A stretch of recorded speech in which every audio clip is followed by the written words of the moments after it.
actually it's carrying a lot less risk than we were at month 6 in terms of taking out some of these budgeted assumptions. You'll also be aware from the report about a deterioration which is greater than that which we expected within our delegated schools budgets. That's something we're continuing to monitoring, and I'm sure you'll have questions about that. I don't really have a lot to add from that which is in the report, so I'm happy to hand back to you, Chair, and take questions. Thank you. Thank you, Councillor Callard. So I'll open it for questions from colleagues, and if I could just remind you, if you're online, if you could, any questions you have, if you could raise your hand through the chat, that would be really helpful. And I'm looking for any questions that you may have at this stage.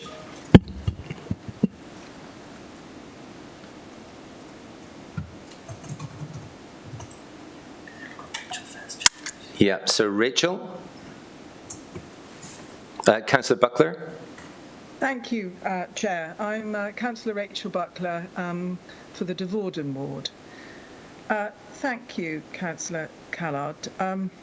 Short and sweet, introducing this, retrospective look at the how we're doing this year. I have a particular concern about the school deficit balances. Yeah, it's rising.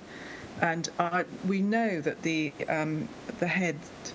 heads of our schools are very concerned about the situation and going into next year as well. You know, how do you propose that we are able to ensure, our schools are able to provide a good education to our children? 16 schools are now in deficit. It is a major concern.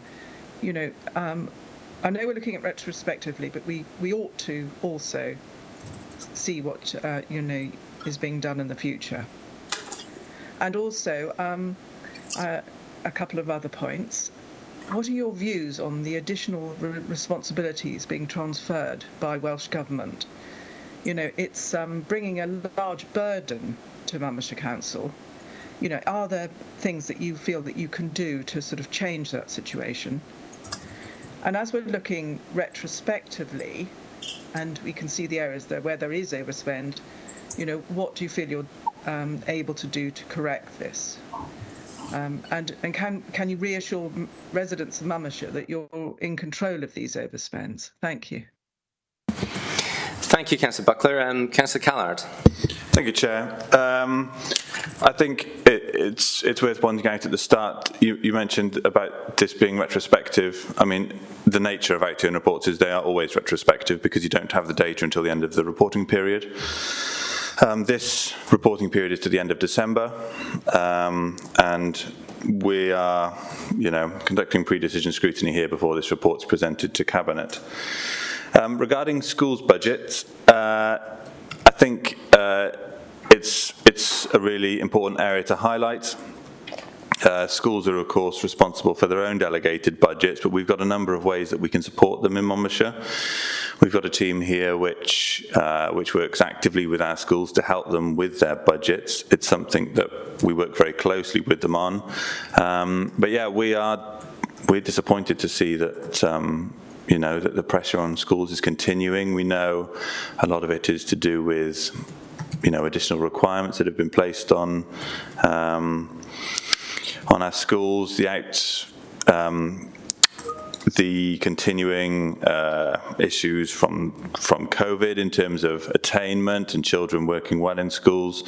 So it's something that we're going to continue working with them on. I'd encourage schools, if they've got any questions, to get in contact with us. But regards to the direct input we have in schools are run by their governing bodies, and it's, while we work with them, it's for those schools to manage their own budgets. But obviously we are aware that I think schools need as much support as we can give them at this time.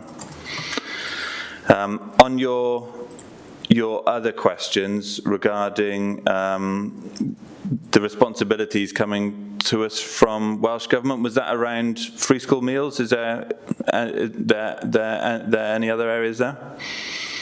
Well, you let us know and the residents know, I suppose, if there is anything else. Obviously, we do have this universal school meals, but so if there is anything else that is pertinent, and if you could tell us, that would be great. Thank you. Well, on universal free school meals, we've had confirmation that the funding for universal free school meals has been increased, which is good news. It matches the costs that we bear in terms of free school meals, so that's very welcome.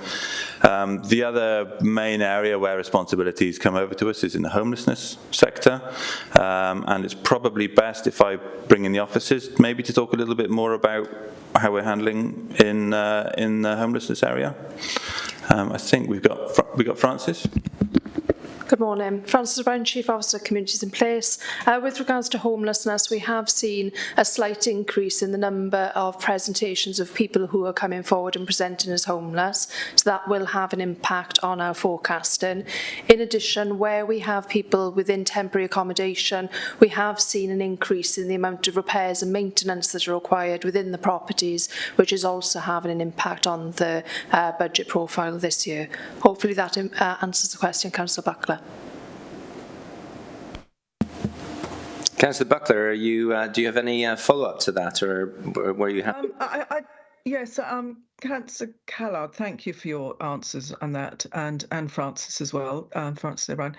I would make the point that, we're looking retrospectively, obviously, but the whole point of looking retrospectively is that we get things right in the future. So that is also relevant, and I'm sure will be relevant to our residents.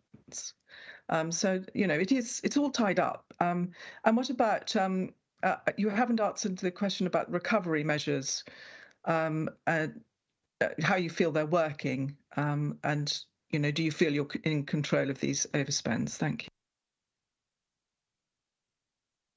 Please do, Councillor Callard.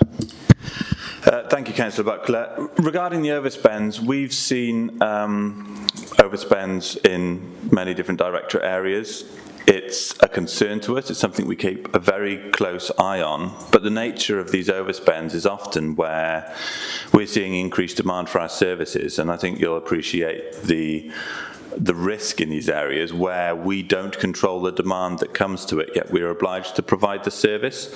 I think it's a risk that local authorities bear everywhere, and we will continue to bear.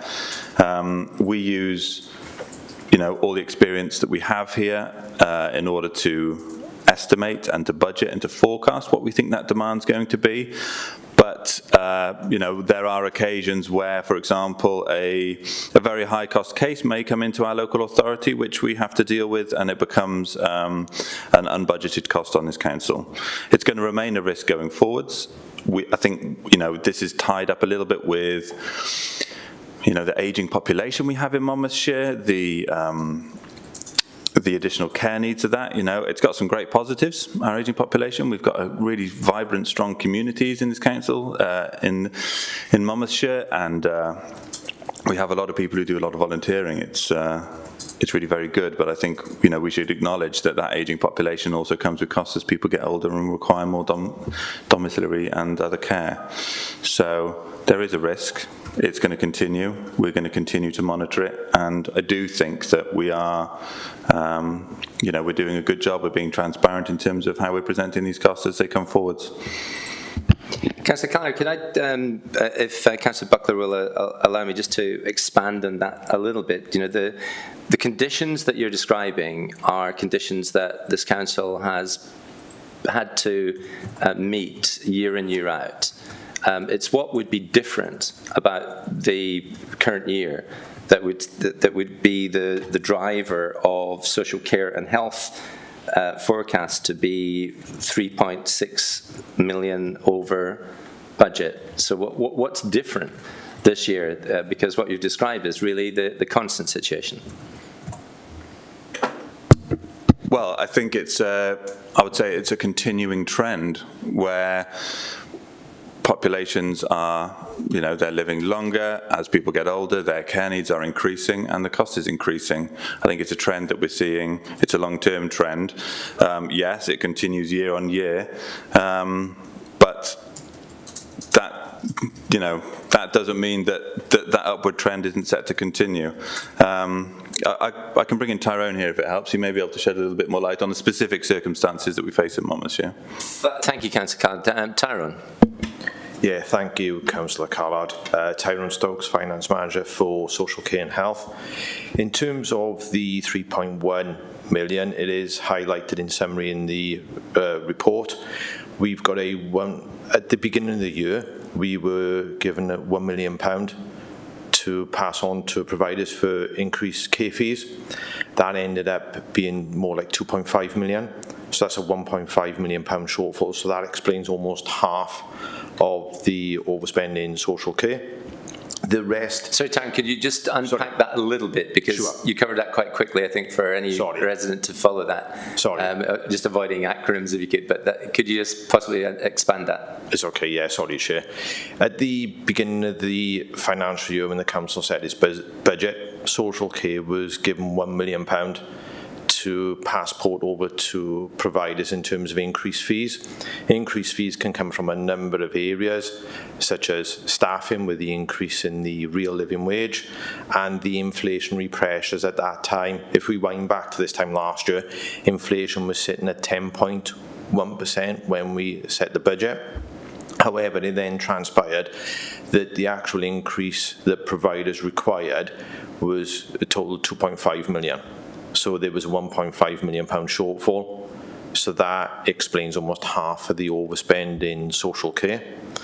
The remaining overspend is an amalgamation of increased care packages for adults.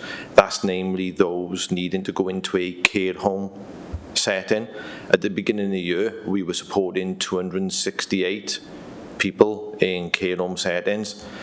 As it stood at the end of December for month 9, it was 300.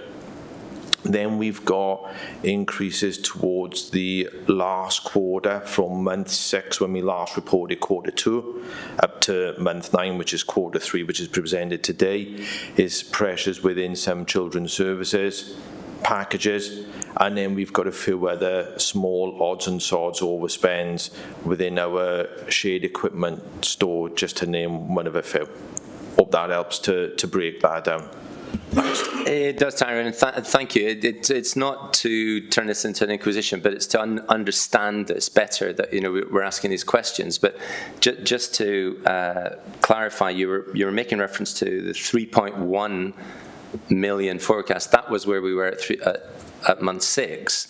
The numbers we've got in front of us now, month 9, that's increased significantly to 3.6 million overspend. So it's quite a significant jump.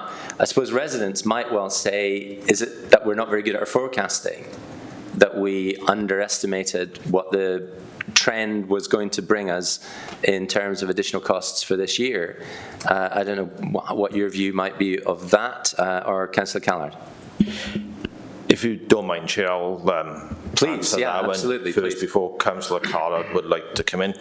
In terms of forecasting, it's a fair point, but I would argue against that. In terms of forecasting, we look at the data that's presented to us when we're doing the forecast. I think Councillor Callard explained that we can't release the forecast until the period is end. So we look at data and we do some sort of projection into the future, into the remaining part of the financial year. But we don't know what we don't know, if that makes sense, and we can't perceive an influx of older people, for example, presenting themselves that need a care home placement, that were at the point that we did the forecast were being supported in their own homes, and it just happens to be that they've hit a crisis point and they need to go into a care home setting that is that much more expensive. We can't perceive a family breakdown for an unforeseen event, and then we do need to step in with increased support. That might be a short term, or it might prove longer term. If it's longer term, we do try and build that into the budget proposals that's being presented for next financial year. But in terms of the forecast, I would say the forecast is robust. We look at a set of data that we've got now, and we try and make some projection into the future. But as I said before, sometimes we don't know what we don't know, and we just have to react at that point in time and report it to you as soon as we can, that we've tried to do within the month 9 today. Thanks, Chair. Thank you, Tyrone. Councillor Callard, if you want to add anything to Tyrone's comments. I think Tyrone spelled it out very clearly there, about the risk of cases coming forward that's very hard to predict. But I think it's also worth adding at this time where we're seeing remarkable pressure across all of our public services. All of our public services are linked. When people are waiting longer for NHS treatment, when people, are struggling with other public services to get with dentistry, with other health-related issues, you end up with people getting more ill, their treatment might take longer, and so that cost associated with treating these people also increases as we go along. So I don't think you can take, the local authorities' responsibilities in isolation here. You really need to look at the whole picture across all of our public services and how they're interlinked and how they affect one another. Thank you, and this is clearly important not only for this year, but it's the robustness of the forecasting for what we have in front of us as a council in the next council meeting, which is the budget for next year. So it's to understand as much as anything, has the council, got that right, or will it be in a similar situation next year? So these questions become really very important for the assurance of purposes of that. Councillor Buckler, is there anything that you wanted to follow up further on that, or we'll move on? We can move on. Thank you, Chair. So moving on to Councillor Howells, and if you have any question. Yeah, thanks, Chair. Thanks, Councillor Callard. Councillor Marion Howells, Llanbarrack and Usk Ward. My question is around the on-life finance and business development of the Borough Theatre. I was fortunate to be up there in the week to see the Panto, and I was pleased to see a very full house there. So I was quite surprised to see the deficit of 180k on the predicted as a deficit. I just wondered why that is. That equates to something like almost £500 a day. Are we not attracting bigger names, or is it just a pricing structure that needs to be reevaluated? I'd be interested to hear if there's any reasons for that anyway. Likewise with the attractions, a little bit concerned to see there's an 80k deficit there, especially now that we're looking to possibly close the attractions for 1 day a week as well. On the investment properties, the Newport Leisure Park, good to see the surplus of 290k generated. However, that was a 47k shortage, and wondered if that's being addressed or for future. Likewise with the Castlegate of 96,000, whether that is just a short for a short period, and whether we're back on track to do that. I did notice that there was a £34,000 charge, or unexpected charge, made to ALN Transport from Carmarthenshire, and I'm just curious why that was. It's such a long way away, so if anyone's got the answer for that. And that was it, really. Thank you.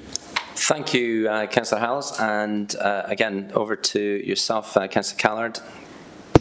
Thank you, Chair. Regards the Borough Theatre, yes, it does still require subsidising. I think we're trying to move it onto a more sustainable footing. After the refurbishment that took place, the calendar is getting more full. It's managing to attract bigger audiences, and I guess we're probably still in that transition after the year coming out of the refurbishment. It's a really great facility in the town, and I know, speaking to the management there recently, they are predicting that the theatre will start recovering more of its costs.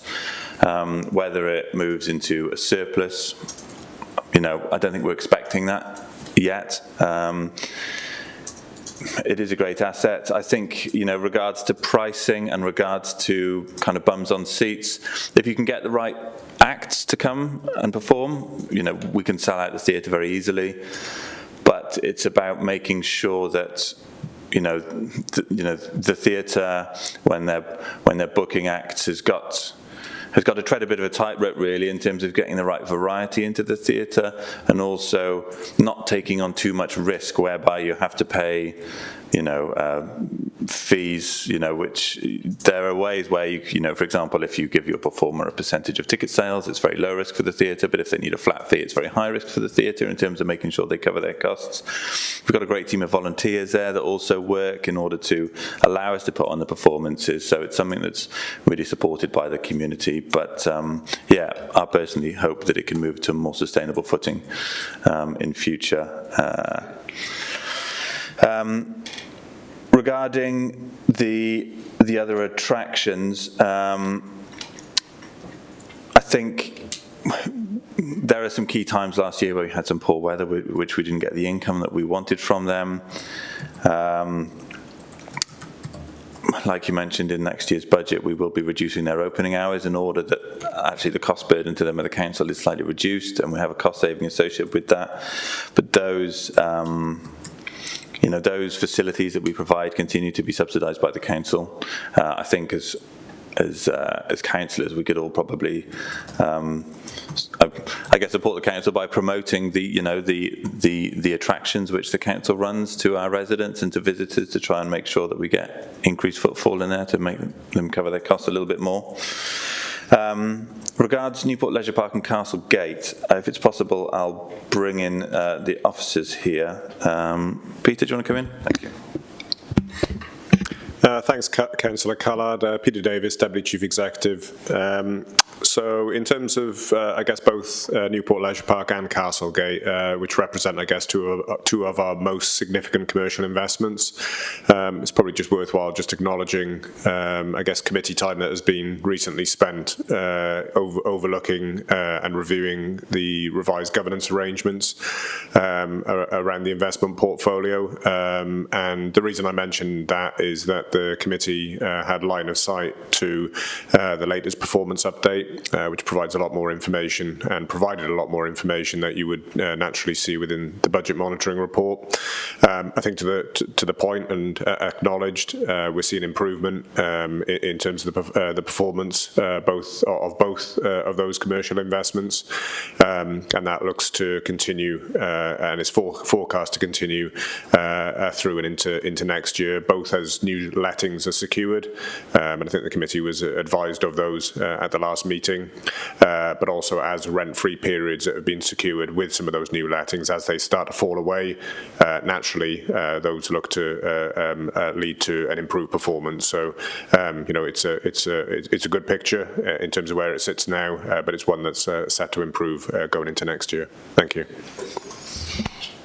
Thank you. And Councillor Howells, was there anything else that you wanted to follow up on?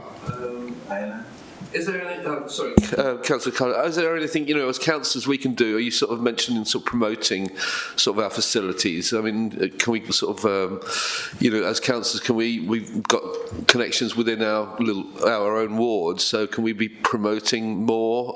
I tried my best to share any things that come out on the Monmouthshire website. Can we ask more councillors to do so? I'm sure they do anyway, but that's the sort of thing that touches our residents, isn't it? Yeah, I think that's a really good point. I mean, the council's very active in sharing things from the council social media, but often these attractions, like the Borough Theatre, have their own social media as well. So sharing that things, just talking to them about their networks and trying to get people to support these attractions. One of the questions you asked earlier, which didn't get answered, was about the ALN to Carmarthen. We have a child that is in a placement in Carmarthen because that's where we're able to provide the services that child requires. It's a long way, and therefore it's very expensive. So unfortunately, that's an unavoidable cost that we have that we've had to bear. But to come back to your point, for us to promote, I think the things in Monmouthshire that people can do and visit, whether they be council provided or not, to be honest, I think it's always great to try and get people to spend money in our communities. Thank you.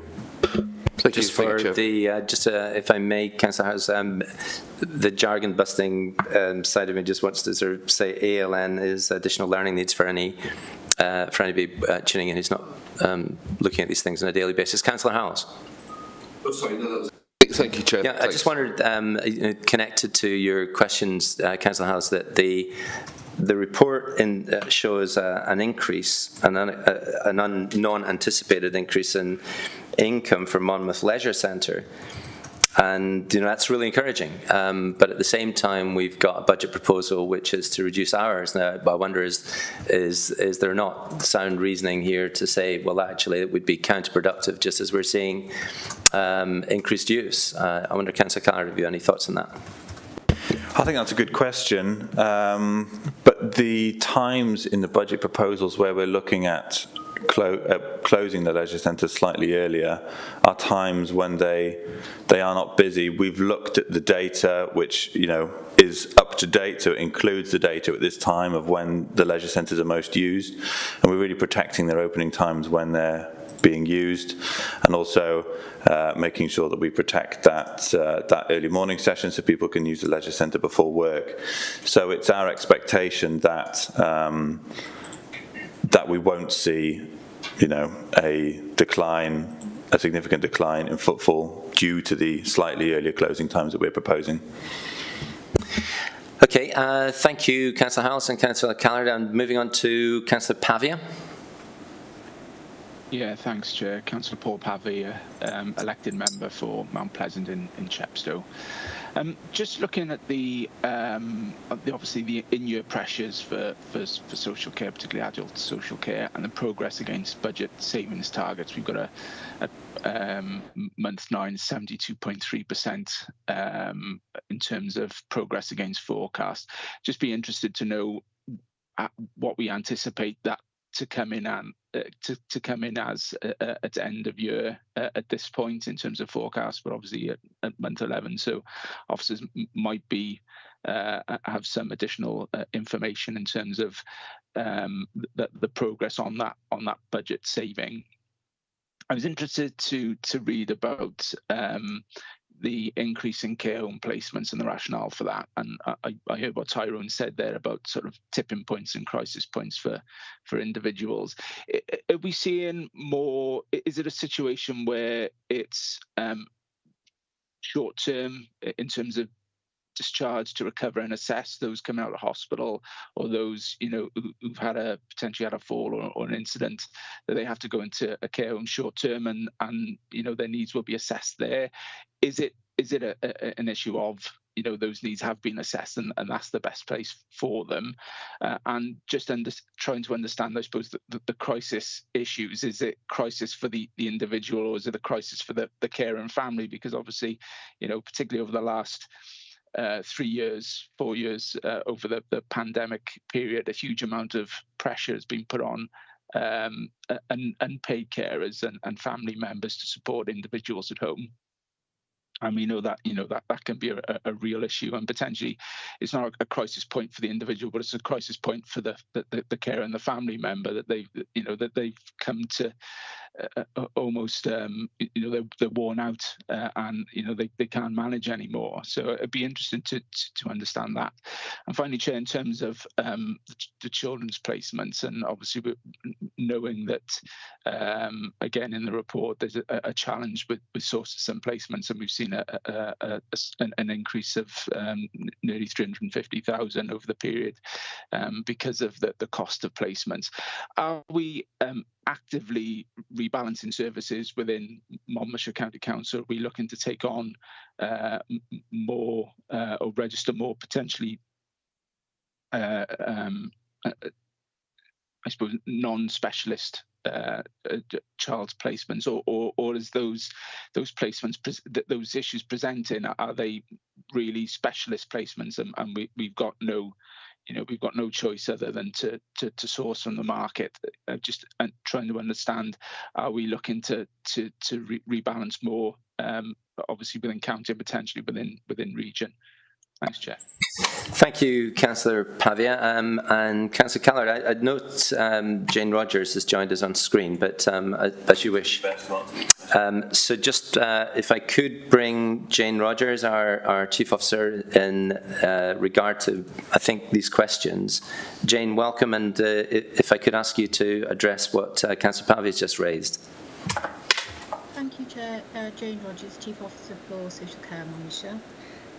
The first question was regarding predictions for the year end around our identified savings.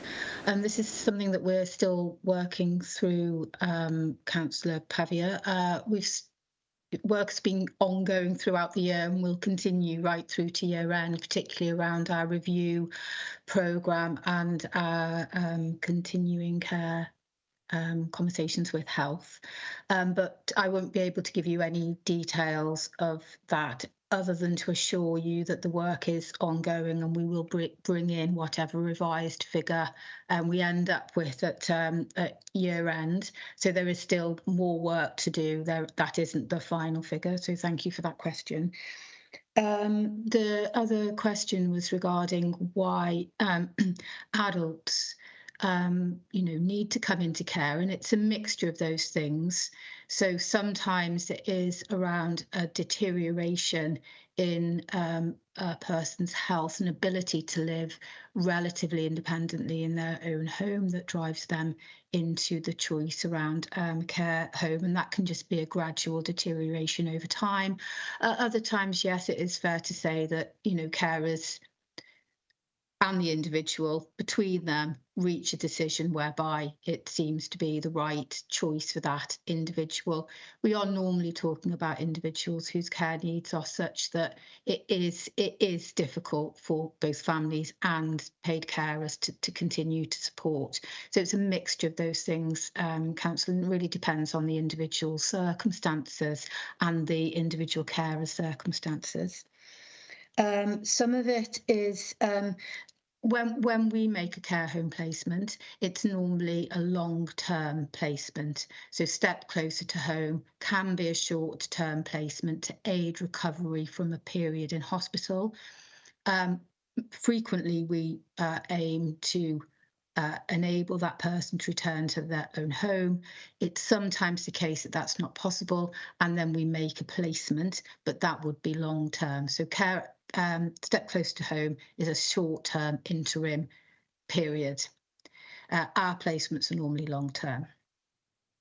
In terms of children's placements, yes, we are actively seeking to rebalance. You will see those budget proposals in the budget proposals for next year, sorry, I should have said. You will see sort of more around how we are trying to rebalance, both through fostering strategy and through our residential development strategy. The overspend that's represented at year 9 has actually been more about needing to shore up some existing placements rather than new placements being made. So thank you for those questions. Please do say if I haven't answered them fully. Thank you, Councillor Rogers. I'm sure that will be the case. Councillor Pavia, did you want to ask any additional point, or are you happy with this? No, I think Jane's covered most of the points there. There was one thing that did come to me in terms of obviously the significant increase in providers' fees, in care fees, and Tyrone sort of explained that the gap there between what was allocated from Welsh Government and what providers come back with. Just to understand, I suppose, either Jane or Tyrone, do we operate an open book policy with our providers? Is it all sort of transparent in terms of understanding their costs and their requirements? Thanks, Councillor Pavia. I probably will hand that over to Tyrone, if that's okay. Tyrone, over to you. Yeah, thanks, Chair. Thanks, Councillor Pavia. Just to make it clear, in terms of the £1 million, that's what we set aside against our budget setting, just to make that clear. In terms of just care homes and when we set the fees, we've got a total transparent open book policy where we set something called our fair fee level up to the market. In terms of domiciliary care provision, we've got a number of arrangements from spot, which is as and when we need it, and we've got some contractual block arrangements, and whenever we do make an offer And if you have counter offers, it's part of that negotiation, and we do look to understand the cost burdens placed upon the providers in setting those rates accordingly. Hope that answers. Thanks.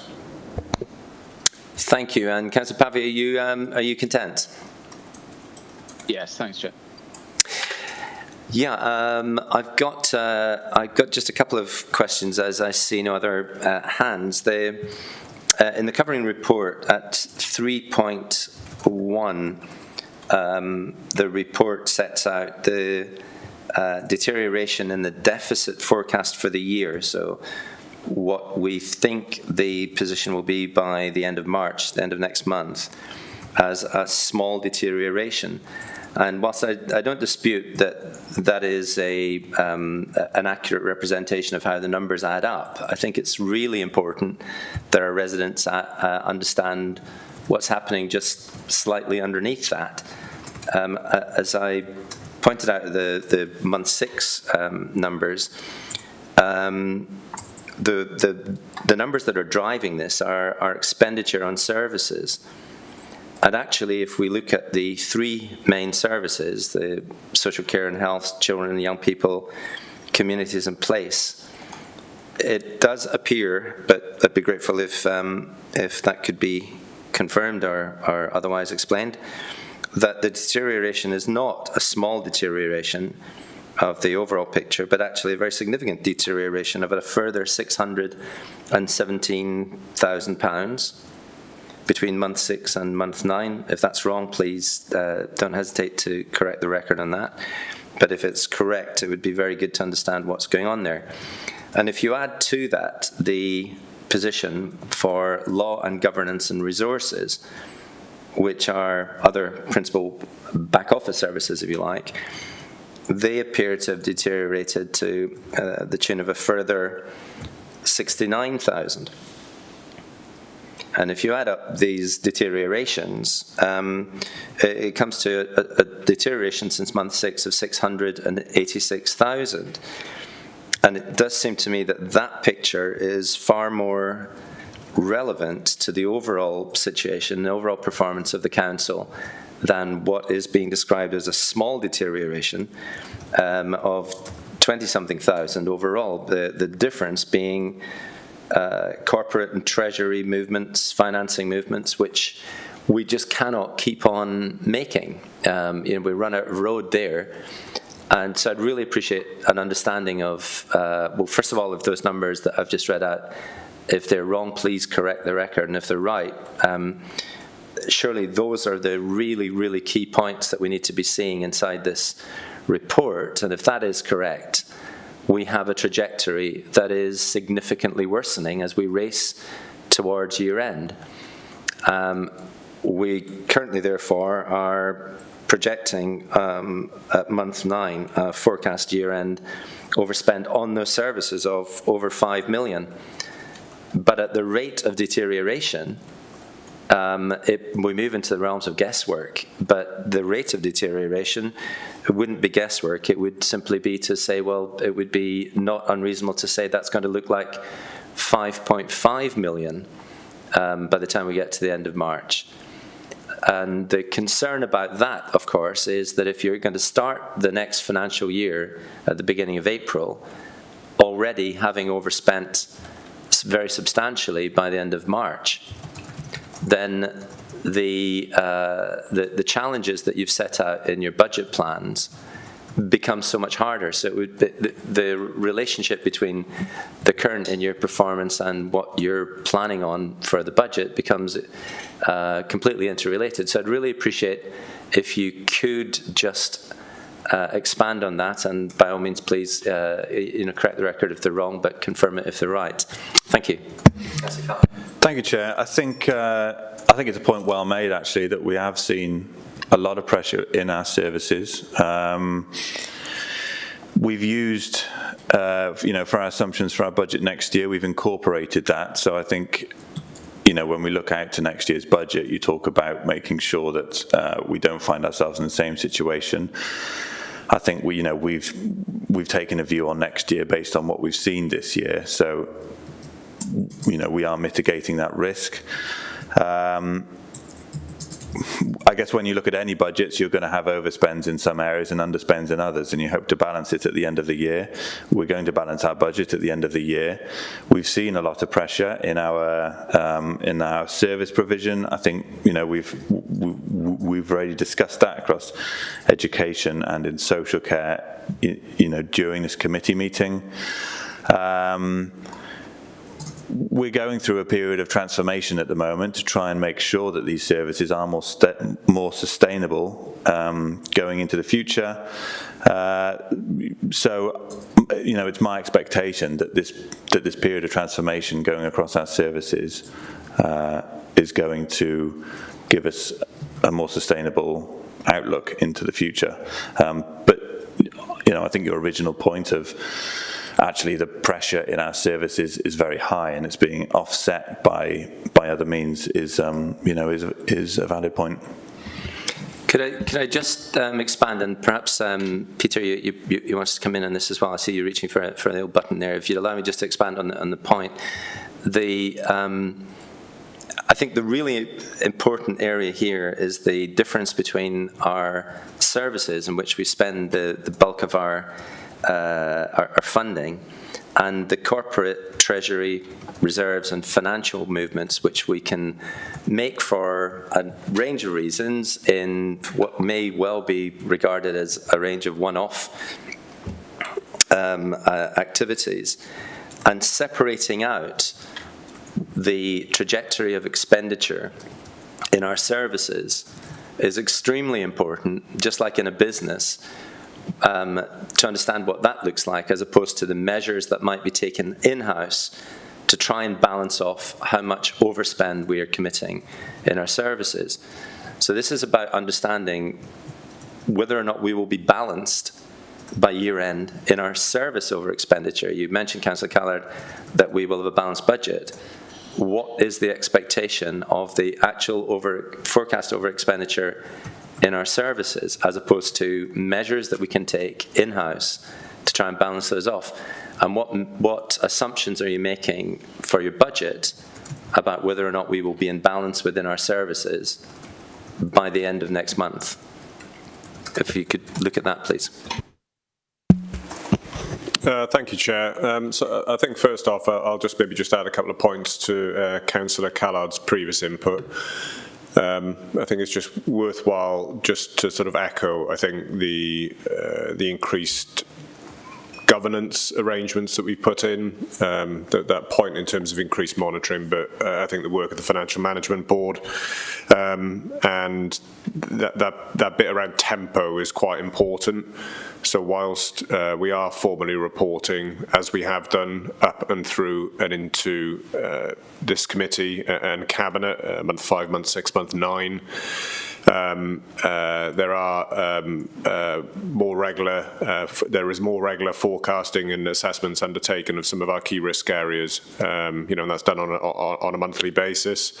And that's really important to make sure, and to your point, Chair, that we're abreast of sort of any variations. The Financial Management Board can come in on those very quickly, and obviously work with chief officers and DMTs to look to take corrective action where that's possible. I think also just that overlay in terms of communication. So there is has been ongoing communication directly with staff, but also with leadership, the wider leadership cadre.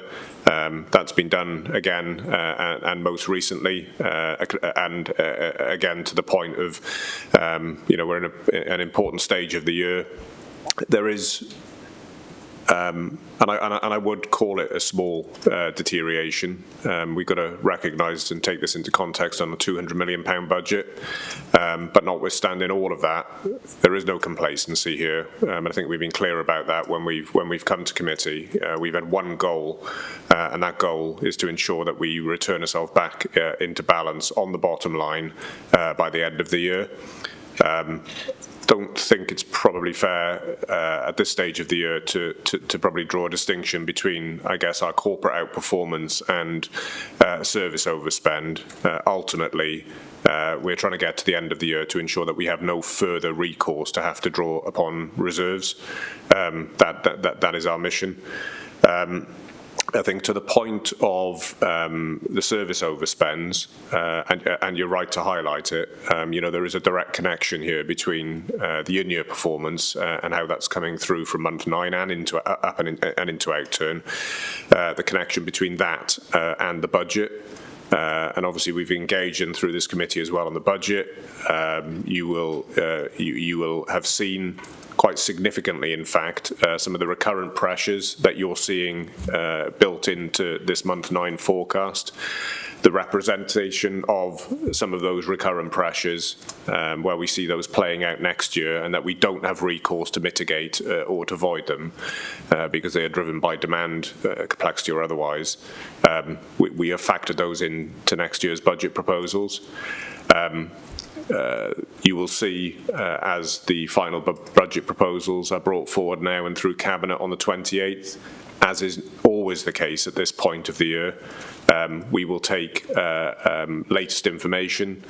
So I think, again, Chair, to your point, that specific reference to some of the further overspends, for example, in adult social care, Tyrone's point in terms of care home numbers increasing, you would clearly expect us to take some consideration of that in our final budget proposals. Otherwise, we're just walking away into next financial year on the back foot. But very much as a case of, as has been the case last year in 22-23, as is the case this year, we've been dealing with, levels of high volatility, high levels of demand, and the budgetary risks that I guess we identified at the beginning of each of those financial years. They have not only come to fruition, but they've actually gone beyond that, and why we've been having to deal with in-year budget recovery. The objective in terms of the budget planning framework that Cabinet put in place last November for 24-25 for next year is very much to get the Council back onto a sustainable footing, to have full recognition of the demands that we can reasonably foresee, to build that into our budget, and to make sure that we're removing that dependence that we've had to make use of one-off reserve funding. So all of this is guiding us towards getting the outturn position into a place where we get it back into budget together, and coupled with a budget now that looks to move forward for 24-25. That's on best estimates and looks to have suitable regard to the risks that we're currently facing. So thank you, Chair.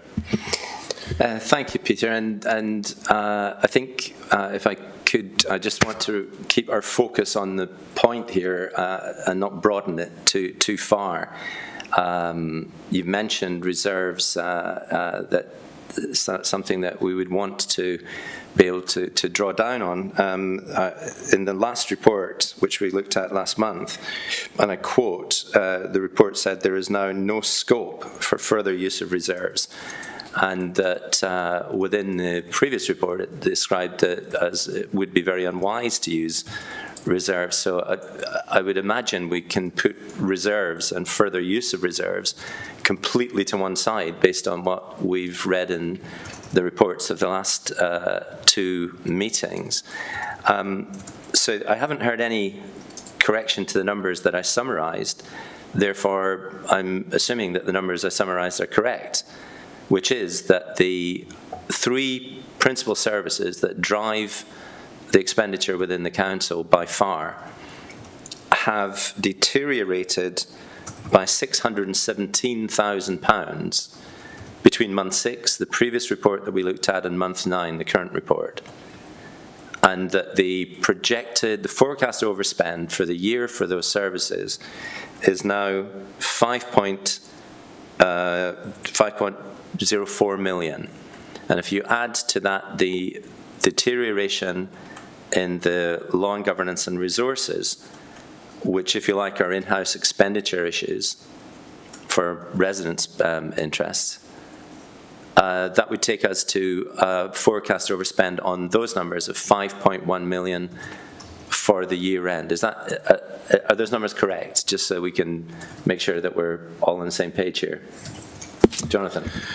Thank you, Chair. Jonathan Davis, Head of Finance. Yeah, I think we've referred to those figures. I think it's the first summary message there, Chair, right at the top of the report. Additional pressures identified within core service delivery of 685,000. We have to be aware that, as Peter's mentioned, we're in a period of transformation within some of our Jonathan, services. sorry, I really appreciate that you're trying to explain that, but I think we're in danger of repeating the same point. It's the first point that you made in response to my question, which was yes. So 5.1 forecast overspend for the year end for the main services, for all our services, is the correct overspend that we're forecasting. For core service delivery, yes, it's well, I'm also including in that resources and law and governance. Absolutely, it's outlined in the first two tables. So is it also then correct, point 2, that there has been a significant deterioration, not a small one, of a total, if you add my 617,000, if you add to that the law and governance resources deterioration, you get to a grand total of 686,000 deterioration in those services between month 6 and month 9. Is that correct? Yeah, sorry, Chair, maybe I wasn't clear, but yeah, we've outlined that in the first summary message of the report. But that is correct? Yes, Chair. So, and that's the point.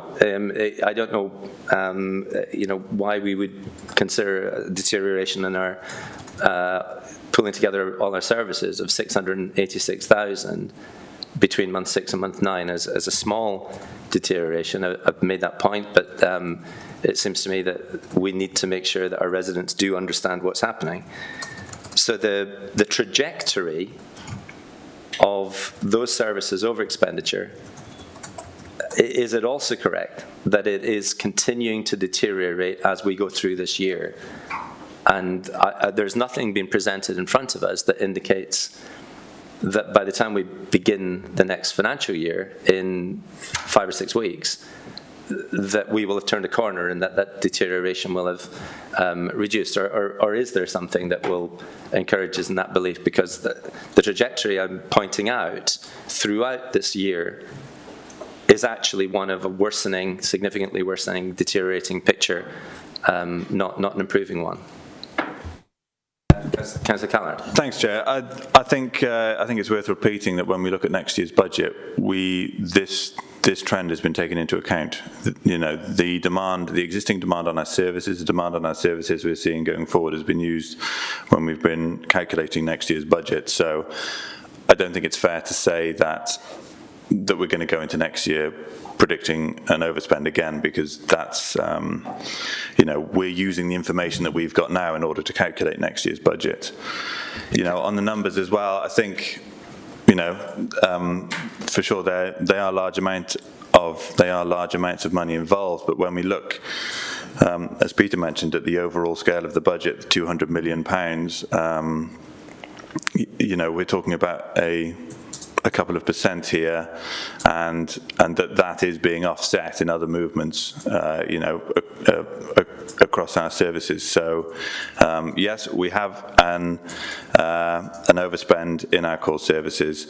It's concerning for the council as it is for all councils. They're all experiencing this. We've been in a very high inflation environment. We've been in a very, an environment where demand has been very volatile.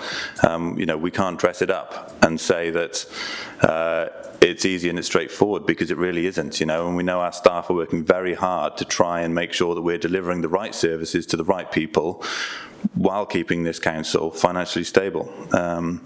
So I think that's really the message here.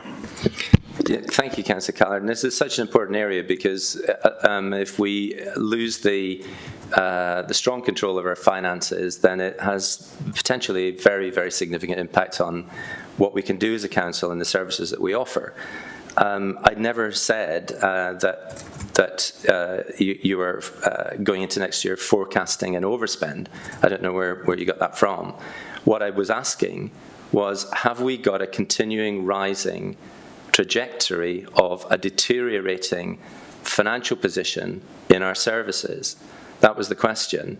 And is there anything to give us assurance, give residents assurance, that in the next month or two, or even right now, that picture has turned a corner? Because if not, you will be having presumably you will be having a continuing trajectory of deteriorating forecasts within those services. So that was the question. I didn't hear any reference to that. Sorry, Chair. I'm not quite sure where you're going with this. When we look at the services that we're providing, we make a forecast in terms of the costs we're going to have to spend. Whether we overspend or underspend against that,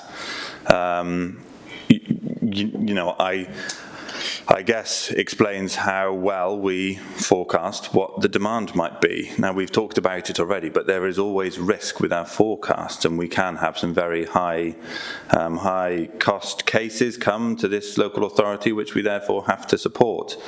So in terms of the trajectory of the increase of the costs of the services we provide, I mean, costs always increase. We're not in a deflationary environment. That is not the question. I'm sorry, it's not very clear what the question was. Well, let me repeat it again, because I try and be clear this time. The picture throughout this year, in the reports that we've been looking at, has been a deteriorating forecast for the expenditure of our services. And we've just agreed that they deteriorated by a further 686,000 between month 6 and month 9, and that the trajectory is now heading for a 5.1 million overspend by the end of this financial year. So that has been a continuing trajectory of deterioration in the overspend, not in the costs, not in how much demand we've got, but actually the deteriorating picture in the overspends, which need to be brought under control. Presumably, we all agree about that. So the question relating to that was, is there anything that we should know that would give us assurance or reassurance that that deteriorating trajectory is improving or will improve in very short order, or is it just going to continue? I think when we are projecting the cost which our services will bear, yes, last year when we formed our budget, obviously from what you can see in this, our services had to bear more demand than we initially anticipated, which has resulted in an overspend in those areas. When we look out to next year, we will make a forecast, we have made a forecast in terms of what the demands are going to be on our services. If the demand is greater than that which we predict, then we will see cost pressure in those areas. If the demand is less than we predict, we will see an underspend in those areas. I think, at this time we use all the information that we've got and the demand in our services and what we expect it to be next year, including with the inflationary pressure and the costs, the cost providers we use and their costs and how they're set to change, looking out to next year. So is there a risk of us overspending next year? Yes, there is. There always is a risk. It's in the nature of budget setting. Is there we might underspend. We make the best estimations we can with the best evidence we have at the time we set our budget in terms of the services that we are going to have to provide over the next year. But unfortunately, when you're in we don't operate like a business. We cannot control the demand on our services. We have to respond. It is not in our gift to not not support people with social care, to not educate people in our county. These are costs that we must bear. And so when these costs are in high-risk environments, in a highly volatile marketplace, then we carry risk. I think it's laid out quite clearly in this report that we acknowledge that risk. We've acknowledged the risk over the last year, and that we're trying to adjust our services and help them to adapt so in the future that they are less susceptible to that risk. Okay, I think I'm not sure I'm getting too far with this one, but thank you for that. Could I just also ask about the couple of things? The highways budget, we've seen increased fee income of a variety of sources of around 339,000. But we've also had a further highways underspend of 26,000. We're coming through winter, and residents may well be very, very interested as to why we are underspending when we're actually drawing more fee income, when the condition of a lot of our roads has deteriorated tremendously, and we've got an awful lot of potholes, to put it bluntly. So how would we explain to residents why we are drawing more fee income in by a very large amount, 339 than the previous quarter, and actually cutting our expenditure on highways? I'll bring in Dave Loader, if that's okay, to answer this question.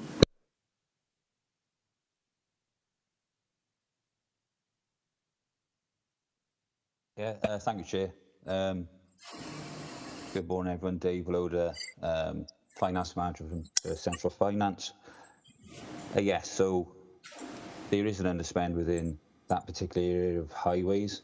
One of the main reasons is the vacant posts. So obviously expenditure is reduced. Those vacant posts have been frozen as part of the vacancy freeze, which has obviously helped generate the underspend. Excuse me. Sorry, I got a bit of frog in my throat this morning. Yeah, we do generate a large amount of fees from road closure income. But obviously that underspend has been factored within the overall directorate underspend. So the decision was made not to push that into highways maintenance, because obviously the highways maintenance budget is on budget, and so yeah, so underspends aren't really linked to highways repairs. But the area that highways underspend has come from is more the design, flooding, design and engineering, road safety. So the two actual areas aren't linked. So there's been no decision to push that underspend into repairs, because the repair budget doesn't need that at the minute. Okay, thank you. Thank you, Dave. Okay, I think it's how the residents will view that becomes really quite important. On the capital budget, and finally on the capital budget underspend of 3.5 million, alongside a slippage of 11.9 million, it would be very helpful if Councillor Callard or Peter or Jonathan, if you might just expand on what that means in terms of the delivery of the capital projects and how we're effectively managing and using those funds. Jonathan? Thank you, Chair. Yeah, so we've I guess got a trend of increasing slippage through the year. It's not unsurprising for a capital programme. By its very nature, it's a multi-year budget. We I guess make a best estimate at the start of the year around how much of that resource needs to be expended in any one year, but there will be variables that play into that, or the variables that we've heard about that affect the revenue budget. this morning similarly affect the capital budget, and if not more in some areas of supply chain issues and cost inflation in some of the areas. So we are experiencing some delays, but I think we're keeping close to some of those larger schemes that are showing some signs of some delays in their progression, keeping close eye and monitoring those as we go through to the year end.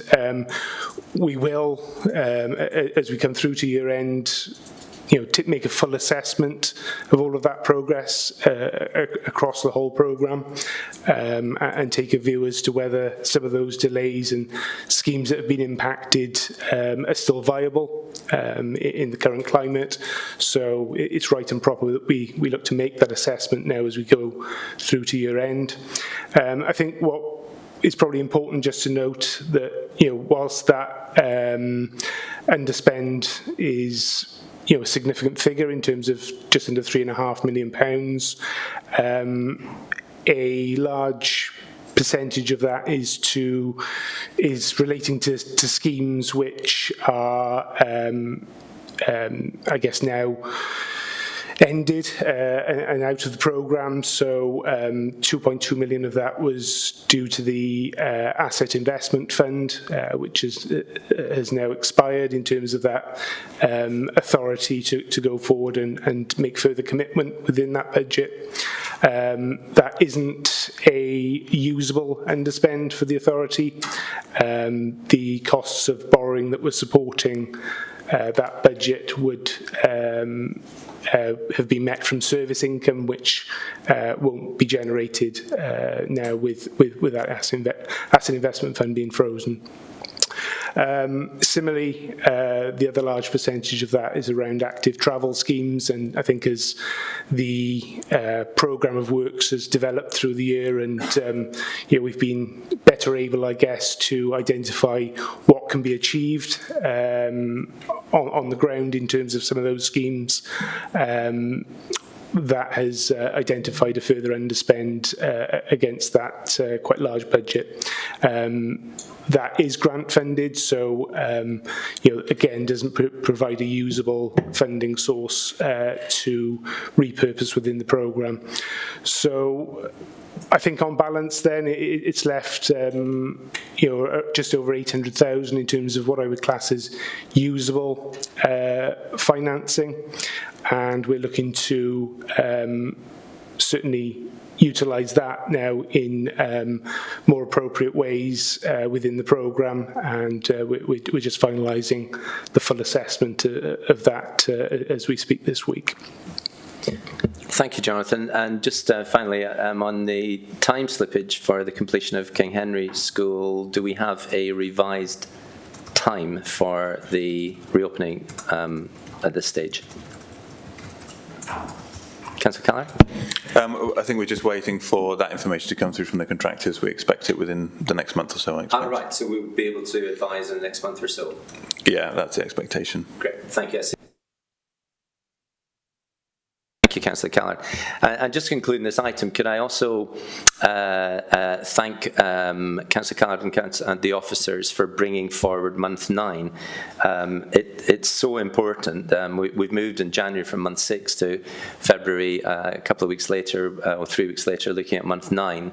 And whilst I made the point last month about how disappointing it was, we were looking at effectively very old financial information. It's good to see that we're now up to where we should be with this, and up to the end of December. And it's extremely important as we're now in the budget setting period for the council to understand what the current position is, and for residents or staff or anybody who may be tuned in or watching a future stage. The reason why we ask these questions are set out at the head of the reports and the recommendations for performance and overview scrutiny. The first one being that we scrutinise the revenue budget forecast, and the second one being that the committee, as part of our role assesses whether effective budget monitoring is in place and the extent to which budgets are spent within the agreed budget and policy framework, including the reasonableness of the explanation for variances, and consider the achievement of progress in meeting budget savings targets. So the reason why these questions are put to Cabinet members and to senior colleagues are explained there. We're doing that to try and make sure that we and residents and staff understand the picture underneath this. And I move the recommendations in terms of receiving the report and the forecast that's been presented, and I move the report. I see no points against doing so, so we move on to the next item, and in doing so, thank you to Councillor Callard and to Peter, Jonathan and other colleagues who have joined us for the previous item. We'll just take a second to, as it were, rearrange the seating positions, and thank you again.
Okay, thank you, and welcome to Councillor Brocklesby, Leader of the Council, and to officers who, if I could ask you just to introduce yourself at the first point of speaking or responding to questions. We're moving on to really interesting and really important reports. First of all, item 5, which is exam performance of our schools, and the scrutiny of the latest performance data. And I'll pass over to Councillor Brocklesby if you wanted to introduce this report, and potentially then for colleagues to give us an overview of what the reports say. So over to you, Councillor Brocklesby. Thank you, Councillor Neil. I'd ask councillors to bear with me, as today I am standing in for Councillor Grocott, who you all know is currently in hospital. As Councillor Neil says, I think this is a very important report, but also extremely interesting, because it's the first time for some time that we've been able to look at this very precise and forensic data about our schools and their achievements at Key Stage 4. This is the first time since 2019. It's the All Wales core data. It covers both the families and our colleague from EES will be taking us through this in more detail, but it covers both the individual schools as well as the families in which each one sits.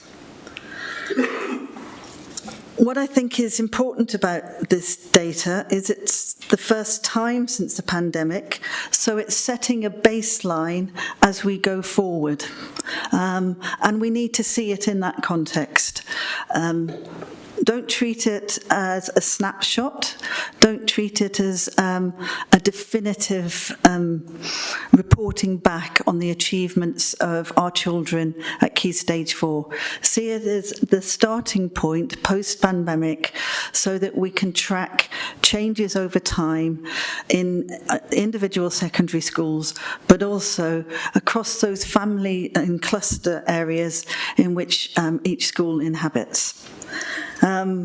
Interesting data. I'm not the expert here, so I'm going to pass you swiftly on, but I hope it's going to lead to a lively debate. Why? Because as an administration, we are committed to levelling up and closing that gap between children who receive free school meals and those who don't at the end stage of their education. That, as you know, takes a long time to do. So again, we're starting not to see the results of our impacts, but starting to see where we are and what may have been the impacts of the last 4 years on children within our education system. Thanks very much, Rottlesby. And just as we move across to Ed to pick matter up, if I could just mention that we, at the start of the meeting, just expressed our good wishes to Councillor Grocott, and you will have missed that, but we send our very best wishes to him in his recovery. And over to you, Ed. Thank you, Chair. Thank you, Councillor Brocklesby. The report, as was said, it's lovely to be back. First time talking about data in this room since 2019. In the intervening years, there has been significant change because of the COVID pandemic about the assessment system, so there's no direct comparability between any of those years. So it is a first year, as Councillor Brocklesby said.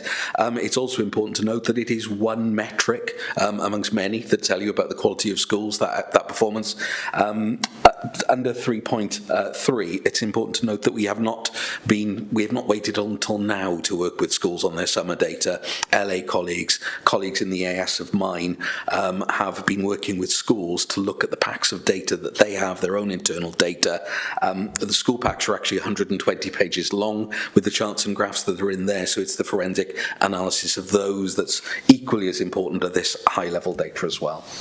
There are 5 measures, and for those of you who are able to come to a workshop I offered in December, we covered what those measures were. They are important because they no longer look at the CD borderline that we were obsessed with for a number of years in education. They value the contribution of all learners, and that's an important point to make. They are a little bit harder to understand in terms of what's positive, what's negative compared with the past, hence some of the complexities in the report. But those are the 5 measures that are there. The CAP 9 is the one that is most interesting because it has the literacy, numeracy and science measures in it in 3 of the parts, and then there's flexibility in the school curriculum for the other 2/3, which is important to note as well. It is important to know at the end that we have male-female FSM, non-FSM data as well.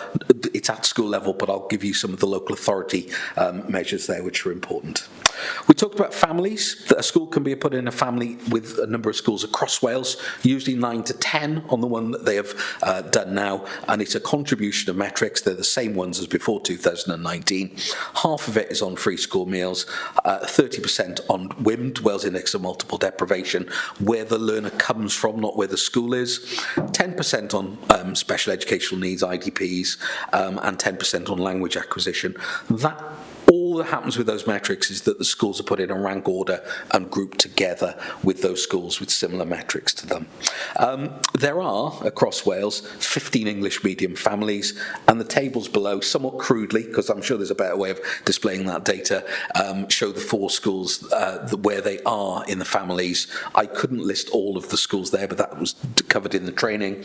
So you have them in the 2nd, 3rd and 5th least disadvantaged families across Wales. So they are being compared with very similar schools in terms of the communities that they serve, which is the positive element of this.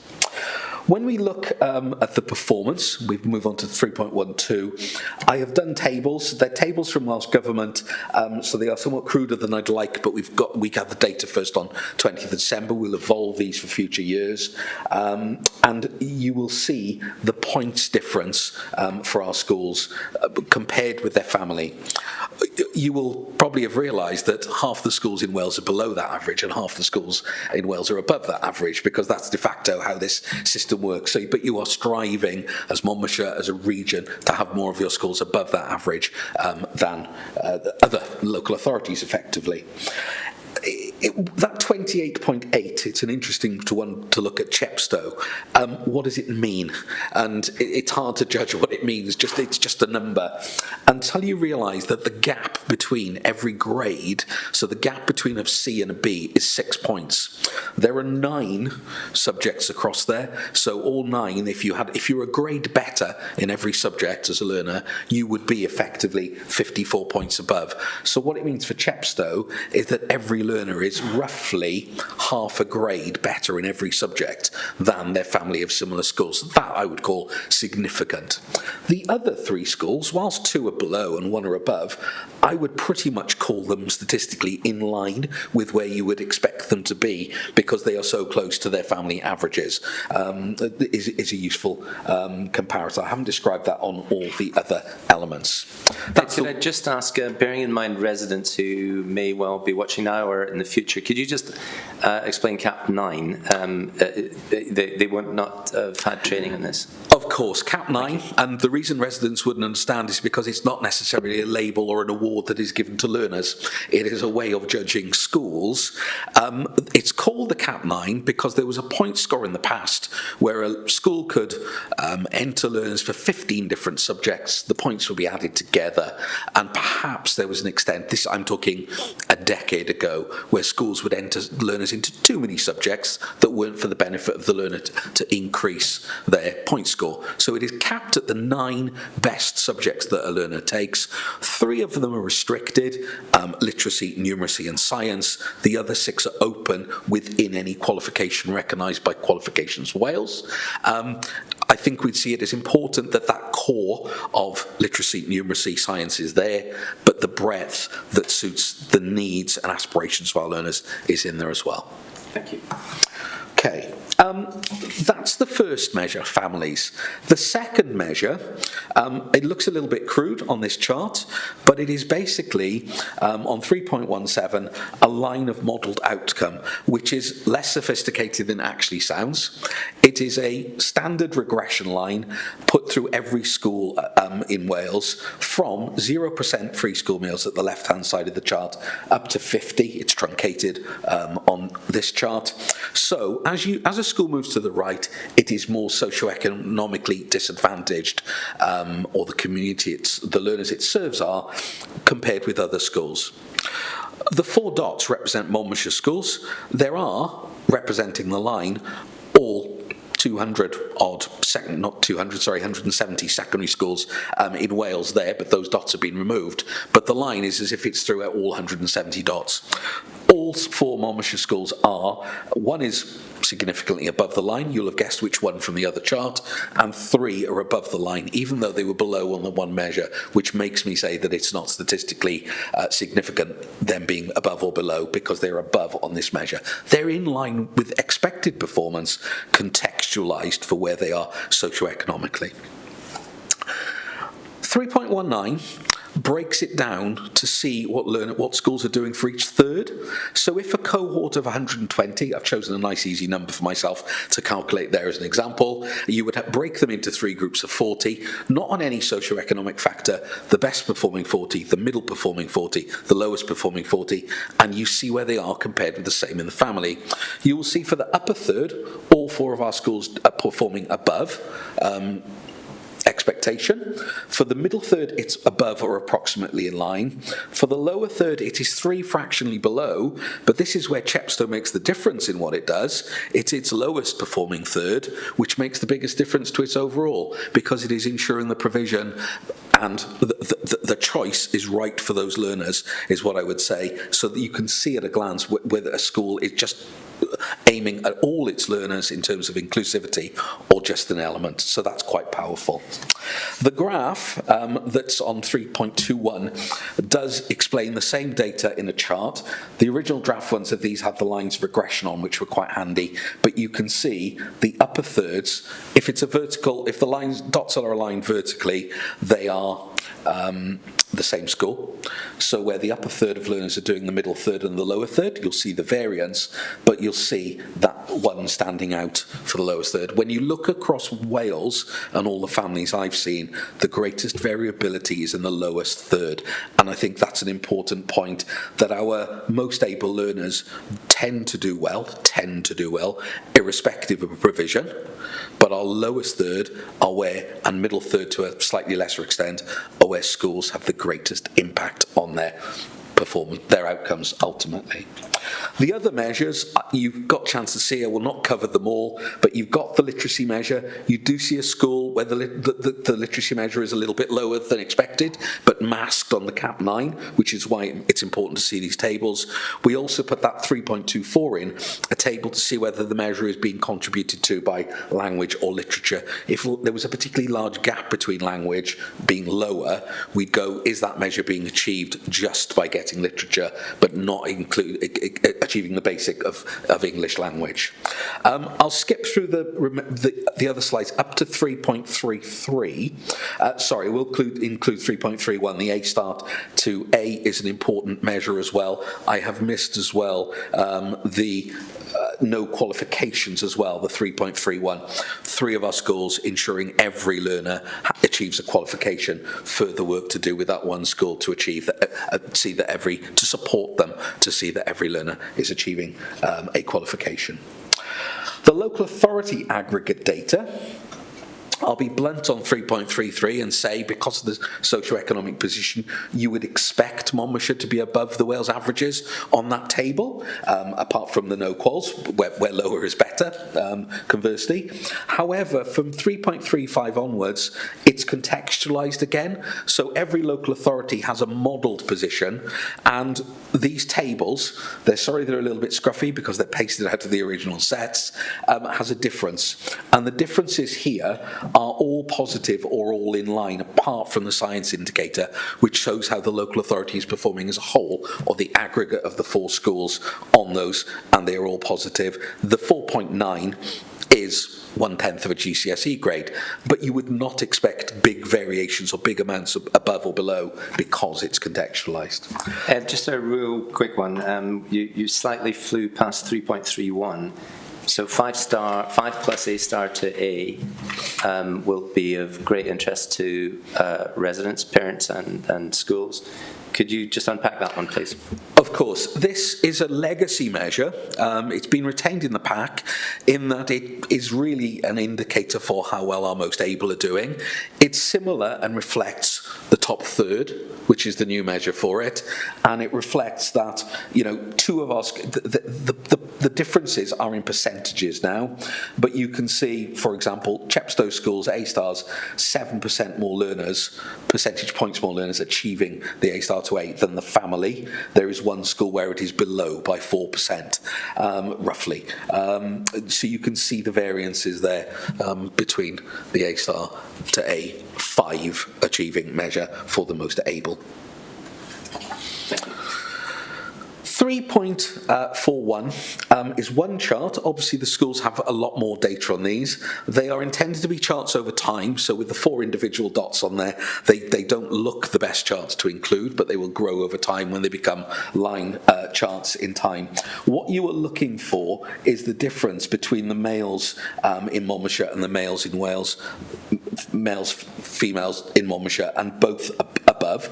There is one error on 3.41. The last word should say females, not males. Apologies for that. what you are seeing is that both groups are achieving, but the difference is approximately double for males as it is for females. So the girls are doing relatively better than males in Monmouthshire because of that cross-referencing indicator on that. The free school meal one is very powerful because I know that for a number of years pre-2019, the performance of free school meal learners, the relatively small numbers, was a concern, but you will see that free school meal learners in Monmouthshire do fractionally better than their peers in Wales. Non-free school meals in Monmouthshire do fractionally better than their peers in Wales. The challenge for both Wales and Monmouthshire is to close that gap between those two sets of dots, between virtually in Wales a 90-point gap between the free school learners' achievement and non-free school meals. So that is the challenge moving forward for our schools. Thank you, Chair. Ed, thank you. There's a lot to take in, and it's really important if we bear in mind that we're producing reports which we very much want our residents to be able to both become interested in, read and understand and be informed by. So it's just trying to make sure that those residents, parents, pupils, teachers, schools at large are able to make the most of that. So thank you. I'm opening it for questions, and I'm aware that Councillor Fuchs, you may be under pressure of time at 12. So can I, Councillor Buckler, would you be happy if I move straight to Councillor Fuchs to make sure we don't miss that question, and then on to Councillor Bond, who may also have time pressure. Are you content with that, Councillor Buckler? If I... Yes, of course. That's absolutely fine. Great. So Councillor Fuchs, first of all. Thank you, Chair, and thank you, Councillor Buckler. That was a really interesting whiz through that report, but it really helped having you explain. My question is on page 60 for the lowest third you mentioned there. Have you got, I'm not sure who to address the question to, but how can we improve and learn the lessons from the schools that are doing well there to help the schools that aren't doing so well on the lower third? And then a similar question for 3.41, your last point about closing the gap for free school meals pupils. What are other schools in Wales doing that we should be doing in Monmouthshire? Could I possibly, Councillor Fuchs, just add slightly to your point, if you'll allow me, to say, is there a benefit in us extending the way we look at this beyond Wales and actually including what's going on in the rest of the United Kingdom? Or is that just too far behind a glass curtain that we should never peer beyond? By all means, yes. Thank you. Will McLean, Chief Officer for Children and Young People. I think we've always had an eye across the border to England. It's our neighbour, and sometimes parents make choices about sending their children to English schools rather than schools in Monmouthshire. And conversely, in Monmouth, we have a huge number of pupils who come from England to study in Wales as well. So I think we always have to think about the benefits of both curricula and both examination offers. Clearly, over the past number of years, there's been a significant divergence in terms of the GCSE structures in England and Wales. We're talking in Wales about grades, so Ed's talks about the points attributed to grades. That's not what they have in England. England are numbers, so your highest attainment in England is a grade 9. Your highest attainment in Wales is an A star. The ability to actually compare the two systems is becoming more and more difficult. We work with different companies. We work with Fisher Family Trust, the FFT, Education Endowment Foundation. We work with ALPS. The base data that you have to work off to understand the distance travelled, the value added between those two systems is becoming harder and harder. It is a challenge. We always want our children to achieve the absolute best they can.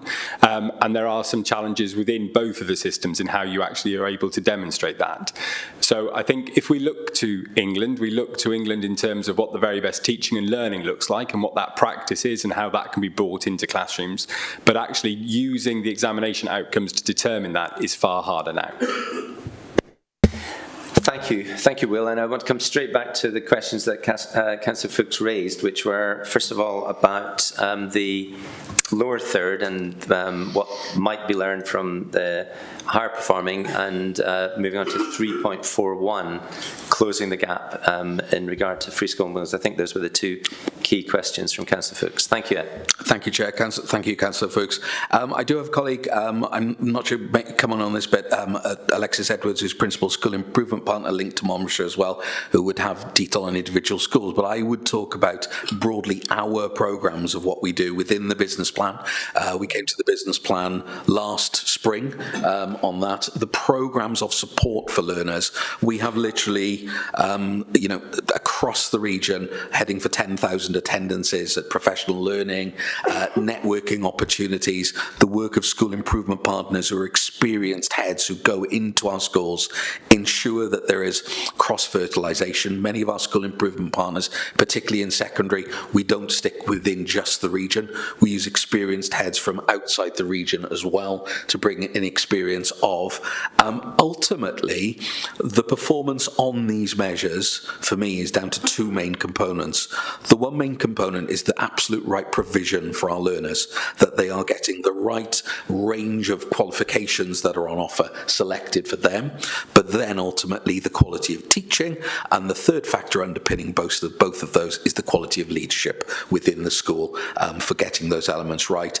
Our level of support comes in two levels with the local authority and the use of school improvement partners, team around the school meetings which take place regularly, so there's a regular dialogue between all partners in a supportive way to ensure that our leaders in schools are doing the right thing, sending their teachers on the right professional learning to learn the right things. There is also a heavy element of health, well-being and equity on this as well in the work, and this comes on to Sharon's report after this, in terms of getting our learners into school as a key component part of it as well. So it's a highly, the numbers tell a tiny part about a highly complex picture underneath it, and for me it is the professional learning of teachers that is the key component of it all. And on free school meals, closing the gap, is there anything else that you wanted to add on that? In terms of the strategy, well-being is almost the first part of the building block for our learners, so that they are in school, they feel safe, they feel secure, they have the right additional support, but then it's high-quality teaching and learning across the board, but differentiated for the needs of our learners, which is absolutely key. A key component I haven't mentioned as well is, I think, aspiration, and I think aspiration for all of our learners within the school community is a key component as well, and we work to support all of our school leaders with that as well. Thank you. I'm going to move on to, with Councillor Buckler allowing me to leapfrog Councillor Bond onto questions. Councillor Bond. Thank you very much. Please go back to Councillor Buckler. I haven't got the time constraint I thought I had, so okay. Please let Rachel carry on. Thank you. We're being very well mannered and British about this, but thank you. We'll move back to Councillor Buckler and your question, please. Thank you, Chair, and thank you, Edward, for your report. A sort of point I'd like to make: if the report is aimed at residents, I think it's a bit impenetrable for them.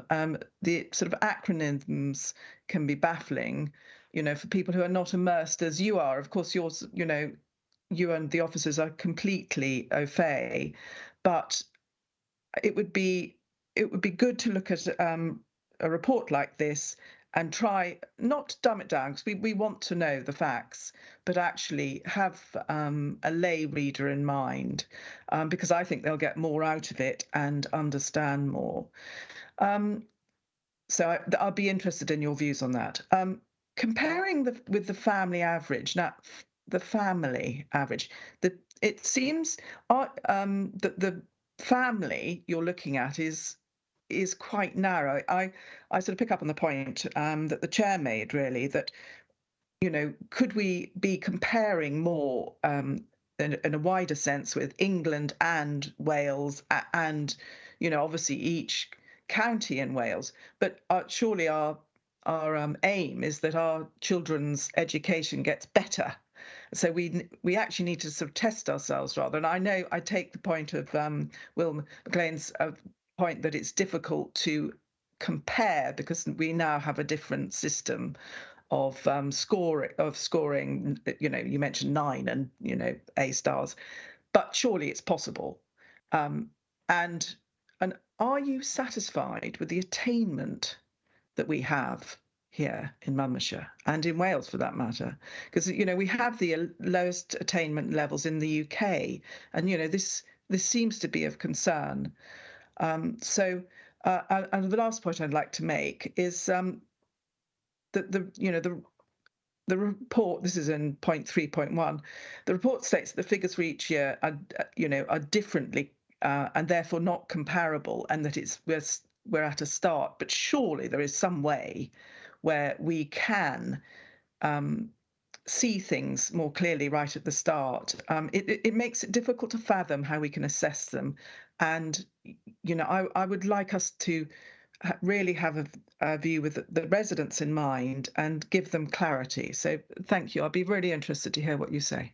Thank you, Councillor Buckler. And Ed, perhaps Will, you want to come in initially on the comparison points before Ed?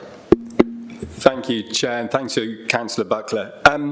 In terms of some of those observations, we at the moment in Wales, in terms of educational policy, we're treading quite a careful path in terms of the use of data and where data is, and in terms of its use for accountability and so on. So the reason that the trend data isn't there that you've just alluded to is because in both 2020, 2021, GCSEs were not determined through examination processes. In 2022, they were very significantly statistically supported to allow for the emergence post-pandemic. So if we start to put those data points back into kind of graphical representation, it's a distortion of the actual true trend of where things are. So in terms of Ed's position, the year that we've sat, the 2023, is the first year that we're able to use that comparability point from. In terms of the comparability across the border that we touched on earlier, and you're mentioning then just the 9 and the A star, there are some quite significant differences between the two systems. So an A star in Wales is equivalent to an 8 in England. So Welsh people can't access the 9 because that's the way in which the grading barriers work. So that would be very difficult. In the same way, as we move our way down the gradings, England has a 5 and a 4. A 5 is a good pass, a 4 is a pass. We don't have that in Wales anymore because we've moved to the points-based system. So all of these things, it's almost as divergent now as talking about the hires and the standards in Scotland and A-levels and GCSEs in Wales. So there is a very significant movement away in which makes that comparability difficult. In terms of the actual accessibility of the report, I think it's something we're learning. I think when we come to produce things like the Chief Officer's report, at that point, we can make potentially more accessible commentaries around the standards that are in our schools. I think the purpose of this report is to bring it to you as a scrutiny committee with the appropriate level of detail for you to be able to robustly challenge. But I'll pass back to Ed now.